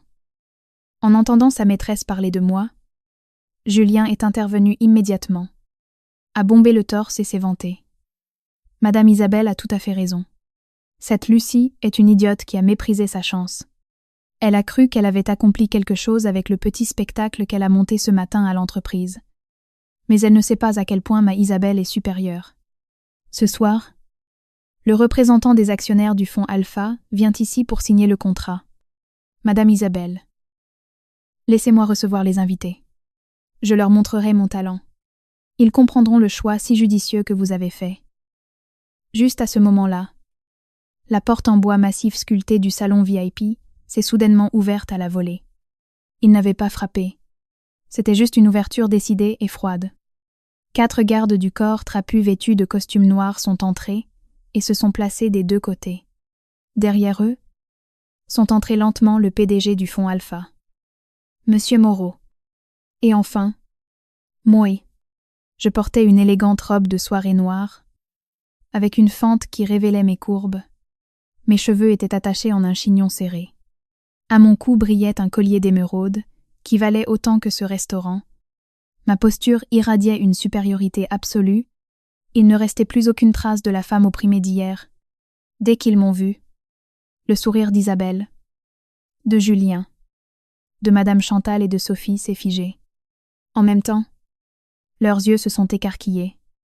Les verres de vin dans leurs mains ont commencé à trembler. Ils ne pouvaient pas en croire leurs yeux. Le premier à réagir fut Julien. Sa nature hypocrite lui a fait perdre son sang-froid instantanément. Il s'est avancé, m'a pointé du doigt au visage et a crié « Lucie, tu es devenue folle ? Comment oses-tu venir ici ? Tu m'as suivi ? Où est la sécurité de ce restaurant ? » Jetez cette folle. C'est un salon VIP que Madame Isabelle a privatisé pour recevoir les précieux invités du fonds Alpha. Si tu fais un scandale ici, je te fais mettre en prison. Madame Chantal s'est également levée d'un bond, a mis les mains sur ses hanches et m'a insultée. Garce, tu as suivi mon fils jusqu'ici par jalousie? Quelle effrontée! Tu as vu à quel point Madame Isabelle est riche et puissante? Tu ne lui as rien. Dégage d'ici avant que je te donne une gifle. Je n'ai même pas froncé les sourcils. Sur mes lèvres, il n'y avait qu'un profond sourire de mépris. Sans daigner les regarder, j'ai fixé mes yeux sur Isabelle. Cette femme arrogante était à ce moment-là dans un état de panique totale. Elle regardait alternativement Monsieur Moreau et moi. En tant que personne expérimentée dans le monde des affaires, elle avait réalisé que Monsieur Moreau était le PDG du fonds Alpha, auquel elle suppliait de donner de l'argent. Monsieur Moreau, bienvenue. Cette femme est l'ex-femme. Ne faites pas attention à elle. S'il vous plaît, je vais appeler la sécurité tout de suite. Ils vont la jeter. Passons à table et parlons de ce crédit de 25 millions. Si vous le voulez bien. Isabelle, avec un sourire forcé, a fait un pas vers Monsieur Moreau et a essayé de lui serrer la main. Mais Monsieur Moreau s'est écarté froidement, a fait un pas en arrière, me laissant le passage libre. La voix de Monsieur Moreau a résonné avec un ton clair et acéré qui a détruit tous ses rêves. Madame Isabelle, je crois qu'il y a un malentendu. Permettez-moi de vous la présenter à nouveau.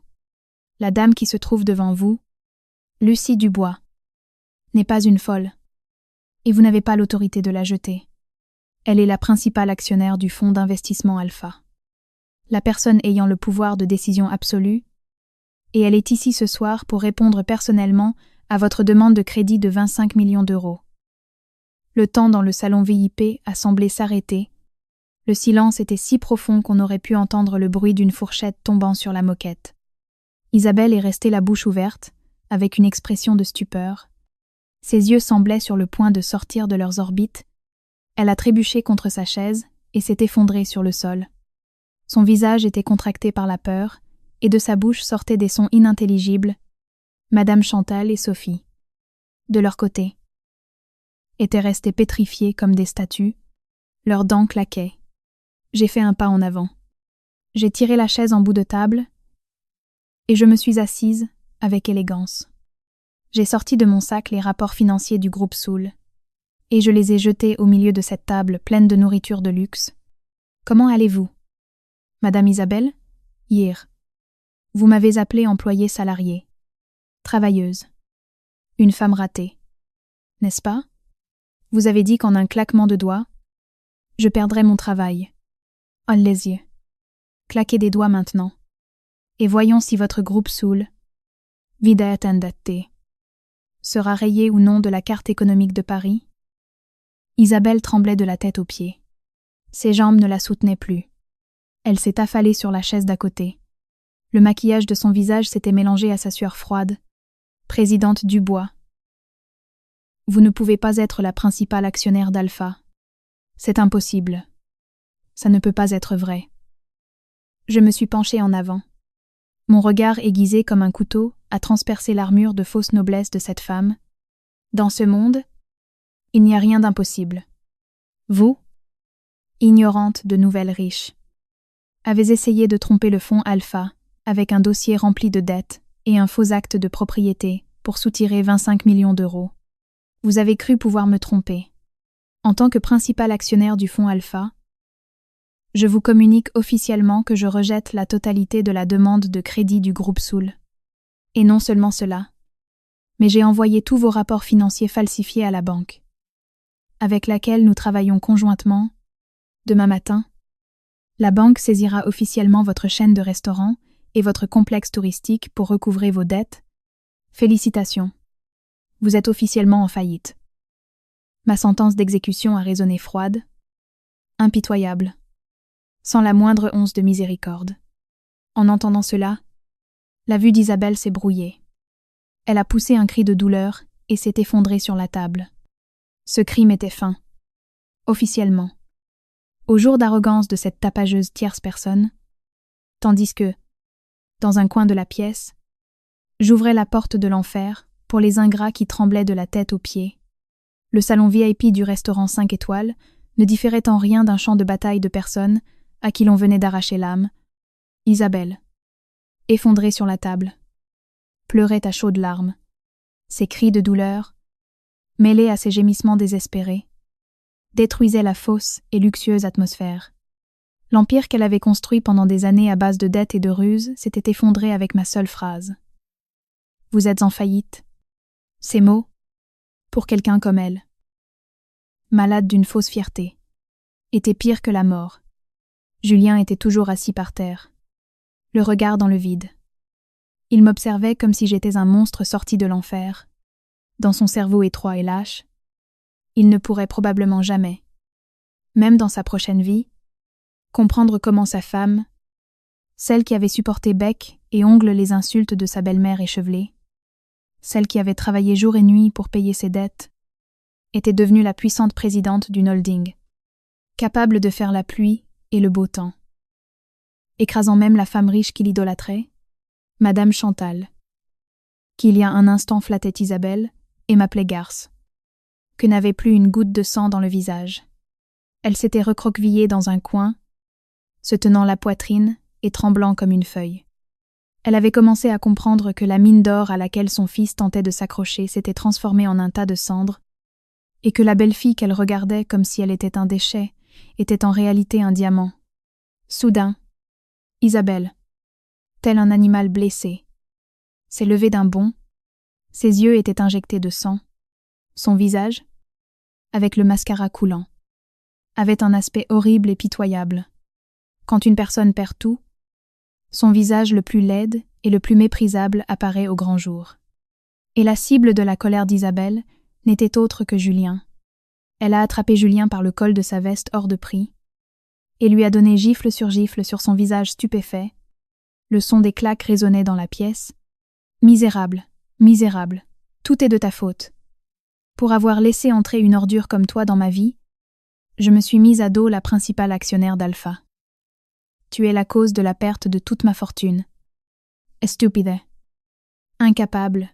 Et en plus, tu me promettais que tu lui prendrais la maison et les biens pour me les apporter. Ah, tu n'es qu'un parasite. À moins que rien. » Julien a reçu des gifles jusqu'à ce que ses oreilles bourdonnent. Le coin de ses lèvres saignait. Sa lâcheté l'empêchait d'affronter cette femme riche. Il s'est couvert le visage de ses mains et s'est mis à genoux aux pieds d'Isabelle. Il a commencé à la supplier avec douleur. « Isabelle, s'il te plaît, calme-toi. Je ne savais pas. Je te jure que je ne savais pas. Je ne savais pas qu'elle était la présidente d'Alpha. Elle m'a trompé moi aussi. S'il te plaît, ne me quitte pas. Tu m'avais promis le poste de sous-directeur. Tu allais m'acheter une voiture. » Une voiture? La sous-direction? Même pas dans tes rêves les plus fous. Misérable. Maintenant je suis endettée jusqu'au cou. La banque va me jeter de chez moi. Qu'est-ce qu'il me reste pour t'entretenir? Enlève cette veste. Donne-moi aussi les clés de cette Porsche et dégage de ma vue. Je ne veux plus jamais revoir ton visage. Dégage. Isabelle, hurlant comme une folle, a arraché la veste de Julien, lui a arraché les clés de la voiture de luxe qu'il portait à la ceinture. Julien s'est effondré sur le sol. Il ne différait en rien d'un chien errant. Misérable, humilié, jeté à la rue par son propriétaire. Madame Chantal, voyant comment il frappait et humiliait son fils, a réagi par instinct maternel, mais n'a pas osé attaquer Isabelle. Elle a changé de direction et a rampé à genoux vers moi, avec son visage ridé, pleurant de manière feinte. Elle a commencé à me raconter ce conte de fées familier que j'étais fatiguée d'entendre. Lucia, ma fille, ma belle-fille, mon enfant. Je me suis trompée. J'ai mal agi. Tu es une grande femme d'affaires. Tu es indulgente. Pardonne à ta belle-mère. Après tout, toi et Julien êtes mari et femme. Un jour de bons souvenirs en vos sangs. Julien a été trompé par cette vieille. Elle lui a jeté un sort. Elle lui a retourné le cerveau. Maintenant, en coulant l'entreprise de cette femme, tu has vengé ton mari. Allez, rentrons à la maison. Parlons entre nous et trouvons un accord. Je te promets qu'à partir de maintenant, je te servirai. Je te ferai à manger. Je ne te contredirai plus. Sauve notre famille. Luce. Depuis mon siège en bout de table, les jambes croisées, je regardais froidement cette femme hypocrite agenouillée devant moi. Avec la pointe acérée de mon talon, j'ai repoussé légèrement les mains qui tentaient de s'accrocher à ma jupe. Mon geste était extrêmement décidé et méprisant. Arrêtez ce théâtre. Vos larmes sont très sales. Elles vont salir la moquette du restaurant. Un jour de bons souvenirs. Où étaient ces bons souvenirs quand vous avez jeté ma nourriture aux chiens? Où étaient les bons souvenirs quand vous avez consenti à la tromperie de votre fils et à ses plans pour usurper ma maison pour soutirer de l'argent à cette Isabelle? Personne ne vous a trompé. Votre nature est ainsi. Vous êtes avide, paresseux. Vous voulez gagner de l'argent sans lever le petit doigt? Julien, à ce moment-là, a semblé comprendre que j'étais la seule bouée de sauvetage qui lui restait dans la vie. Il a laissé Isabelle, qui pleurait comme une folle, et a rampé lui aussi vers moi. Il a planté ses yeux larmoyants dans les miens et m'a supplié, « Lucie, mon amour, je me suis trompé. Vraiment. Je suis très repentant. Pourquoi ne m'as-tu pas dit que tu étais si talentueuse? Si riche? Si je l'avais su, je ne l'aurais jamais fait. Je t'en suppliais. Au nom de nos 3 années de mariage, pardonne-moi. Je trouverai un travail. Je ferai la vaisselle. Je nettoierai la maison. Je serai ton esclave à vie. Ne me jette pas de la maison. Je n'ai nulle part où aller. » En entendant ces excuses, j'ai éclaté de rire. Un rire amer a résonné dans le salon VIP. Tu me reproches de ne pas t'avoir dit que j'étais riche? Julien, si je te l'avais dit, tu ne m'aurais pas trompé. Tu ne m'aurais pas traité de négligé. Non. Tu te serais simplement accroché à moi comme une sangsue. Tu m'aurais pris jusqu'au dernier centime pour l'investir dans tes stupides jeux de hasard. Tu n'es pas repentant parce que tu as compris ton erreur. Tu es repentant parce que tu as réalisé que la proie que tu étais sur le point d'abandonner était en réalité la plus grande mine de diamants. Je me suis levée. J'ai jeté le verre de vin de la table sur le sol. Le verre a volé en éclats. Les bris de verre se sont dispersés partout. Julien et Madame Chantal ont reculé, effrayés. Je les ai regardés de haut. Mes yeux, aiguisés comme une épée, ont détruit leurs derniers espoirs. Cette famille est morte la nuit où vous avez jeté ma nourriture aux chiens. Écoutez bien, mon ultimatum de 24 heures tient toujours demain matin. Si vous ne ramassez pas vos affaires et que vous ne dégagez pas de mon appartement, j'appellerai la sécurité et je vous jetterai dehors. N'attendez pas la moindre pitié de Lucie Dubois. Entre nous, il ne reste qu'une demande de divorce et un mépris infini. Après avoir dit cela, j'ai fait un signe à M. Moreau et aux gardes du corps, avec détermination. Nous nous sommes retournés et sommes sortis du salon VIP.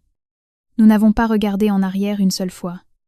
Derrière nous, nous avons laissé les lamentations de Madame Chantal, les cris hystériques d'Isabelle et la silhouette misérable, humiliée et tremblante de Julien. Ils avaient eux-mêmes choisi leur chemin vers l'enfer. Je n'avais été que la personne qui leur avait ouvert grand la porte de cet enfer et qui les avait congédiés le lendemain matin, exactement à 7 heures. Je suis sortie de l'ascenseur au 15e étage de mon luxueux immeuble. L'air calme et pur du matin était aujourd'hui chargé d'une tension invisible. Derrière moi, il y avait 6 agents de sécurité professionnels. Trapous, au visage sérieux et en uniforme noir. Et à leur côté, 2 employés de nettoyage, avec 2 sacs poubelles industriels pleins. L'ultimatum de 24 heures avait expiré. Je n'étais pas du genre à parler pour ne rien dire. Si je fixais un délai, je ne permettais pas une seconde de retard. J'ai passé ma clé magnétique. J'ai scanné mon empreinte digitale, avec un bip sec. La lourde porte en bois s'est ouverte en grand. La scène à l'intérieur était exactement comme je l'avais imaginé. Ils n'avaient pas ramassé leurs affaires. Madame Chantal était allongée sur le canapé, enveloppée dans une fine couverture.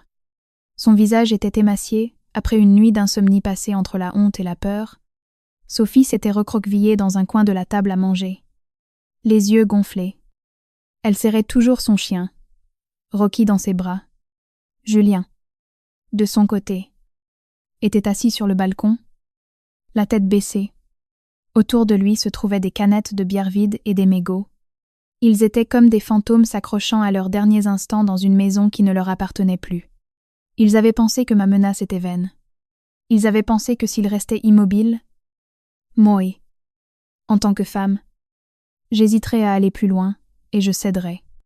Mais ils se trompaient. Ils se trompaient lourdement. Avec le bruit de la porte, tous les trois ont sursauté et ont levé la tête en même temps. En me voyant entrer avec une équipe vêtue de noir, leur apathie et leur insouciance ont soudainement disparu. Madame Chantal, prise de panique, a jeté la couverture et s'est assise. Ses yeux se sont écarquillés de stupeur et de peur. Julien a titubé, a donné un coup de pied dans les canettes de bière à ses pieds. Son visage était couleur cendre. Sophie, quant à elle, a poussé un cri. Elle s'est accrochée plus fort à son chien et s'est collée au mur. Lucia, qu'est-ce que tu fais?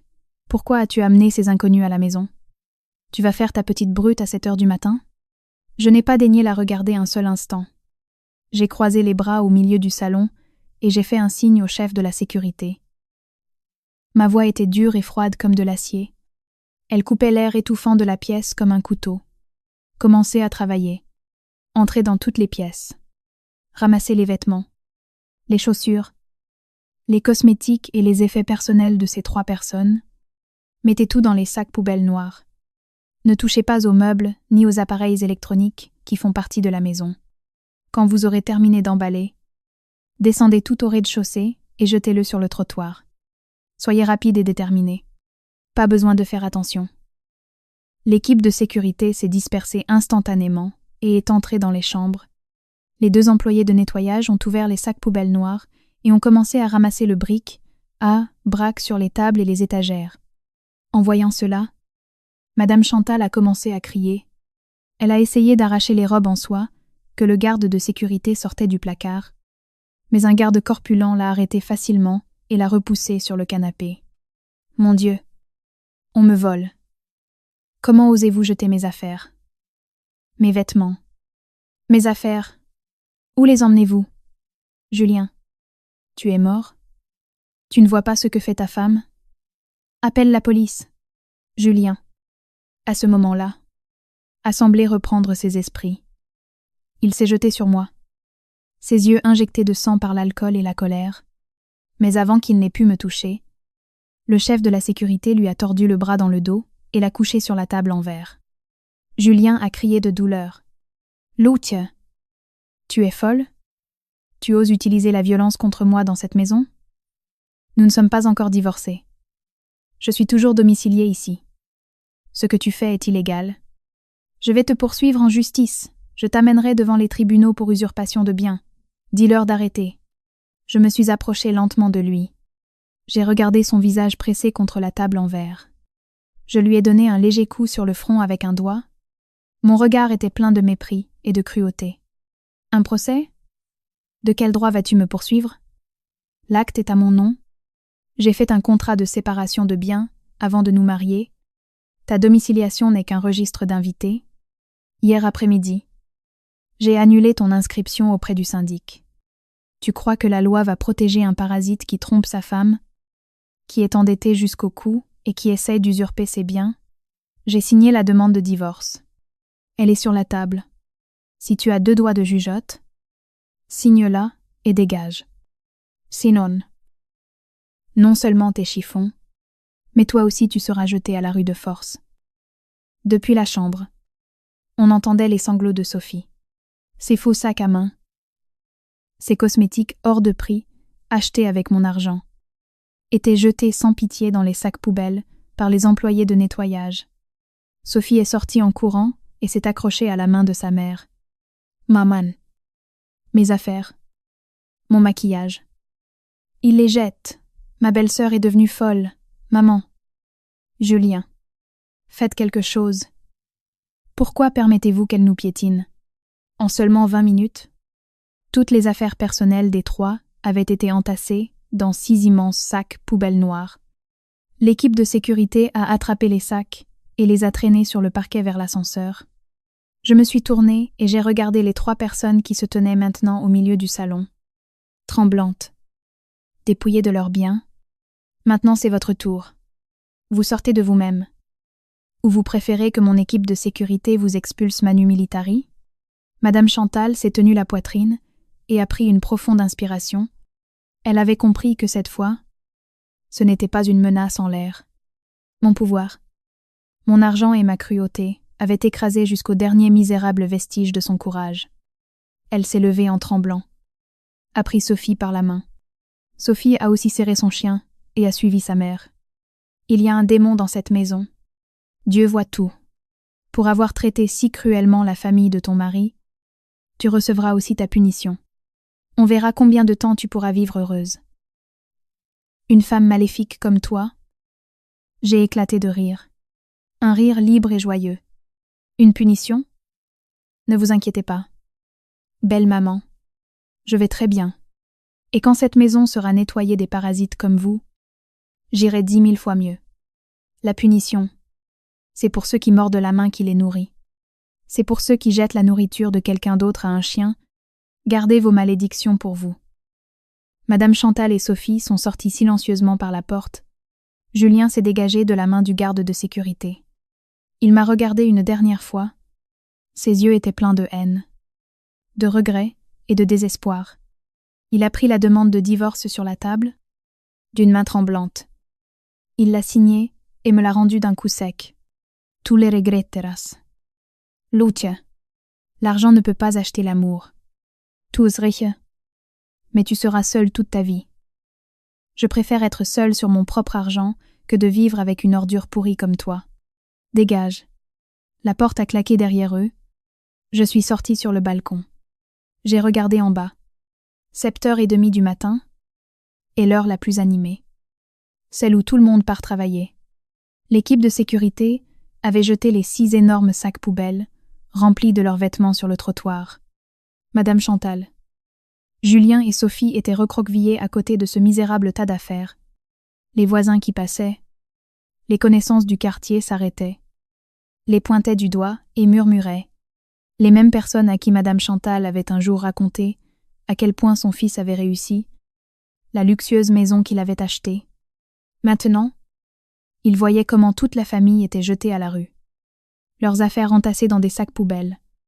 Cette honte, cette humiliation, les pénétrait jusqu'aux os. Ils avaient baissé la tête. Incapables de regarder qui que ce soit en face, ils ont appelé une camionnette en hâte et ont ramassé les restes de leur vie et ont disparu. Enfin, cette maison n'appartenait vraiment qu'à moi. L'air s'était purifié d'une manière étrange. Il s'était passé 1 semaine depuis le jour où j'avais chassé de chez moi la famille de mon mari. Cette semaine avait été la plus libre et la plus légère de mes 3 dernières années. J'avais appelé un serrurier et j'avais changé toutes les serrures. J'avais posé de nouveaux rideaux, jeté tous les meubles qu'ils avaient touchés. La maison a pris un aspect élégant, complètement nouveau, qui reflétait le goût personnel de Lucie Dubois. Mon divorce avançait aussi rapidement grâce à mon avocat. Un samedi soir, alors que je pensais que tout s'était terminé à la perfection, Paris fut de nouveau frappé par une pluie torrentielle. Les pluies de cette ville ont toujours un air étrange. Parfois elles lavent les peines. Parfois elles ravivent les souvenirs les plus sombres. Ce soir-là, le tonnerre grondait et les éclairs déchiraient le ciel. Pendant que j'écoutais du jazz doux dans le salon et sirotais mon vin rouge, l'interphone du hall a sonné. « Bonsoir. Madame Dubois. » Dans le hall. « Il y a Monsieur Julien, qui dit être votre mari. Il est debout sous la pluie. Il insiste pour vous voir. Comme la sécurité ne le laisse pas entrer, il s'est mis à genoux devant la porte et a commencé à pleurer. Voulez-vous que nous appelions la police? J'ai froncé les sourcils. J'ai fait tourner le verre de vin dans ma main. Que faisait Julien ici? L'humiliation que je lui avais fait vivre le jour où il a été jeté à la rue avec ses sacs poubelles n'avait pas été suffisante pour qu'il revienne à la raison. J'allais dire à la sécurité d'appeler la police. Mais j'ai eu une autre idée. Je voulais en finir avec cette affaire de mes propres mains, Ne pas laisser la moindre lueur d'espoir à ce misérable. Gardez-le là. Je descends tout de suite. J'ai enfilé un fin gilet sur la nuisette en soie que je portais. J'ai pris un parapluie noir et je suis descendu lentement par l'ascenseur. En sortant du hall, l'air froid de la pluie m'a frappé le visage. Dehors, devant la porte de sécurité, derrière ce rideau de pluie blanche, il y avait une scène extrêmement pathétique. Julien était à genoux sur le trottoir mouillé. Ses vêtements étaient négligés et couverts de boue. Ses cheveux, autrefois brillants, étaient collés à son front. La pluie glissait sur son visage désolé, se mêlant à ses larmes et à sa morve. À ce moment-là, il ne différait en rien d'un chien errant. Misérable, abandonné et maltraité par son maître. En me voyant sortir avec le parapluie ouvert, une lueur d'espoir sauvage a brillé dans les yeux de Julien. Il a voulu se jeter sur moi et m'embrasser les jambes. Mais mon regard aiguisé comme un couteau, et la distance que je maintenais exprès l'ont cloué sur place. « Lucia, tu es enfin venue me voir. Je savais que tu m'aimes encore. Lucie, je suis détruit. Je ne peux plus vivre. Sauve-moi. » Sa voix résonnait, étouffée et tremblante sous le bruit de la pluie. Je me suis tenue droite. J'ai incliné mon parapluie pour me protéger des gouttes qui me tombaient dessus. Je l'ai regardé avec une indifférence extrême. « T'aimer ? Tu te donnes trop d'importance. » Julien, je suis descendue seulement pour voir en quel tas d'ordures s'est transformé l'homme qui m'a un jour insulté, qui m'a traité de négligée. Que se passe-t-il ? Ta très chère Isabelle ne s'occupe plus de toi ? Où est ta villa ? Ta Mercedes. Pour que tu te mettes à genoux devant moi sous la pluie, en entendant le nom d'Isabelle, son visage s'est contracté de douleur et de haine. Il a commencé à frapper le trottoir avec ses poings, à pleurer à chaudes larmes. Ne mentionne plus jamais le nom de cette folle. Elle a fait faillite. Les banques, les créanciers, la mafia ont frappé à sa porte. Elle a déchargé toute sa colère sur moi. Elle a demandé à ses hommes de me donner une raclée à mort. Ensuite, elle m'a pris les 3 sous que j'avais et m'a jeté dans une poubelle. Ma mère et Sophie sont rentrées au village. Elles vivent en location. Elles n'osent pas sortir dans la rue par peur des moqueries des gens. Lucia, j'ai tout perdu. Je suis sans le sou. Il a levé la tête, avec des yeux suppliants. Il a essayé de réveiller en moi une once de compassion. J'ai malagi. Lucia, je me suis aveuglée en poursuivant cet éclat factice, et je n'ai pas vu que la meilleure femme. C'était toi. Pendant 3 ans, tu t'es sacrifié pour moi. Tu as assumé mes dettes. J'ai été un véritable animal. Je t'en suppliais. Donne-moi une dernière chance. Laisse-moi rentrer à la maison. Je te promets que nous recommencerons à 0. Je travaillerai dans le bâtiment. Je serai agent de sécurité. Je ferai n'importe quel travail. Chaque centime que je gagnerai, je te le donnerai. Ne me quitte pas. Il ne me reste personne d'autre que toi. Ces mots de repentance, unis au tonnerre, créaient une atmosphère très tragique. Si j'avais été la Lucie d'il y a 3 ans, être que mon cœur se serait adouci. Mais la Lucie d'aujourd'hui avait été tuée par lui et sa famille cette nuit de pluie, à l'instant où j'ai vu comment ma nourriture a été jetée aux chiens, un cœur qui s'est refroidi une fois, même si on le brûle avec 1000 feux, ne se réchauffera jamais. J'ai abaissé lentement le parapluie. Je lui ai laissé voir clairement l'expression froide et insensible de mon visage. Avoir tout perdu. C'est le prix de ta trahison et de ton avarice insatiable. Tu dis que tu es repentant. Julien, tu es repentant uniquement parce que la mine d'or à laquelle tu tentais de t'accrocher s'est évaporée et parce que tu t'es rendu compte que la femme que tu as abandonnée est la présidente d'une holding qui tient ton destin entre ses mains. Tu ne m'aimes pas. Tu veux seulement ma maison, mon argent et la sécurité que je te procurais. J'ai sorti de ma poche un papier soigneusement plastifié. C'était le jugement de divorce définitif, avec le sceau rouge du tribunal que mon avocat m'avait envoyé dans l'après-midi. J'ai laissé tomber le papier devant lui. Le document est tombé dans une flaque d'eau, mais il ne s'est pas mouillé. Le tribunal a finalisé la procédure de divorce. À partir de cette seconde, toi et moi sommes deux parfaits étrangers. N'apparais plus jamais devant moi. Sinon, je ne suis pas sûre de ce que je ferais pour te laisser dans un état encore plus misérable que l'actuel. Julien était cloué au jugement de divorce. D'une main tremblante, il s'est couvert le visage. Il a poussé un cri de rage et de douleur qui a déchiré le ciel. C'était le cri d'un homme qui réalisait qu'il avait jeté un diamant d'une valeur inestimable pour un morceau de pierre avec un faux éclat. Mais il était déjà trop tard pour tout. Je me suis retournée avec détermination. Je n'ai pas regardé en arrière une seule fois. Tandis que le bruit de mes talons résonnait de façon régulière et rythmée, j'ai laissé derrière moi la silhouette effondrée et tremblante de ce traître. Sous la pluie torrentielle, la pluie de cette nuit n'était plus une douleur. C'était une purification qui nettoyait aussi les dernières saletés de ma vie. Le lendemain matin, la tempête brutale de la nuit dernière avait fait place à un ciel bleu sans nuages. La lumière éclatante du soleil filtrait par la fenêtre, baignant mon appartement d'une lumière chaude et dorée. Je me suis tenue devant le grand miroir de la garde-robe. J'ai ajusté la broche en perles que je portais sur ma robe en soie blanche. Dans mon reflet dans le miroir, il y avait une Lucie complètement nouvelle. Dans ses yeux, il n'y avait plus les cernes des nuits d'insomnie passées à payer des dettes. Sur ses lèvres, il n'y avait plus l'expression forcée de quelqu'un qui supporte l'humiliation. Sa posture reflétait la confiance, la fierté et la liberté d'une femme qui avait son destin entièrement entre ses mains. Je suis passée au salon. Je me suis préparé un expresso fort. L'odeur du café fraîchement moulu a imprégné la pièce. J'ai ouvert la porte du balcon. J'ai inhalé l'air du matin. Embasse. Paris commençait à nouveau une journée trépidante. Les gens affluaient en foule, chacun livrant sa propre bataille pour la survie, et ma bataille était finalement terminée par un hymne à la victoire. Cette nuit-là, Paris s'était de nouveau rendu à une pluie torrentielle. Elle avait emporté la chaleur accablante des jours agités. Assise en silence, près de la baie vitrée du balcon, j'ai serré contre moi ma tasse de camomille encore chaude. J'ai observé la circulation sur la route mouillée. Illuminée par les phares, toutes les tempêtes étaient derrière moi. Mon esprit, à ce moment-là, était très étrange.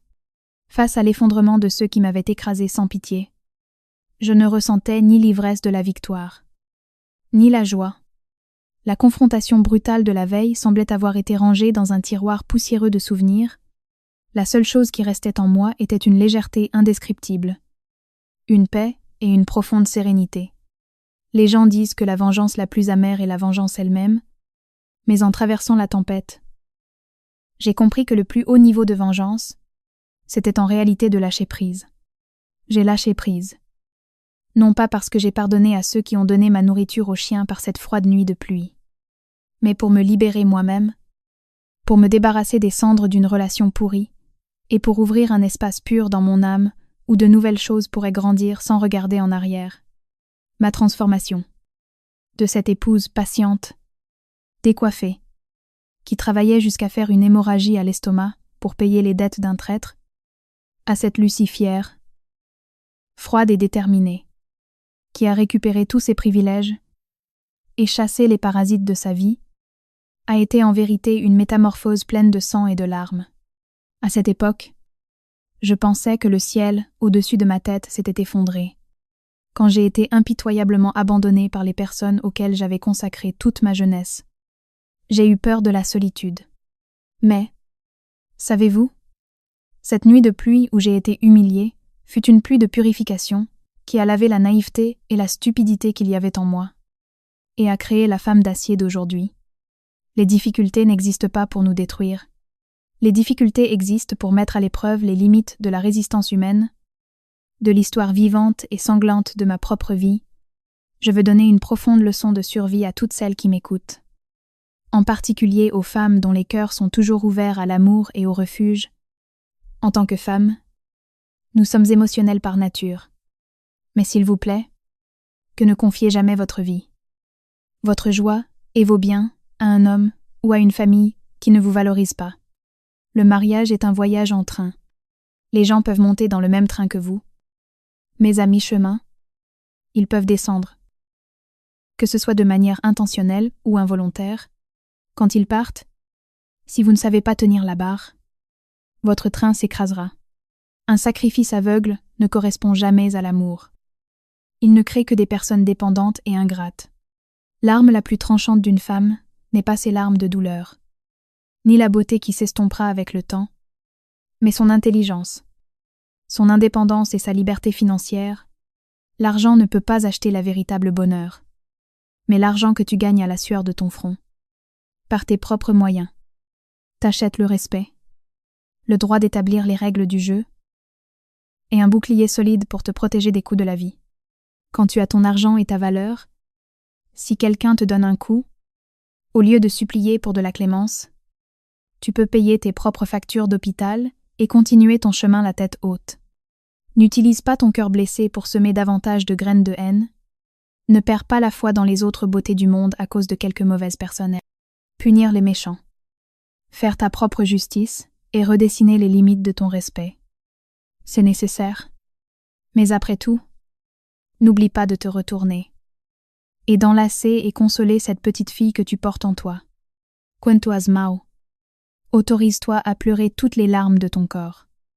Mais le lendemain matin, quand tu te réveilles, sèche tes larmes. Mets du rouge à lèvres rouge. Que mets ta robe la plus élégante et sors travailler, produire, et par-dessus tout, t'aimer toi-même. C'est la réponse la plus douce, la plus impitoyable, et en même temps la plus humaine que tu puisses donner à la vie. Vis d'une manière si brillante et si éblouissante que ceux qui t'ont tourné le dos ne soient même pas dignes de respirer le même air que toi. Oui. Aime.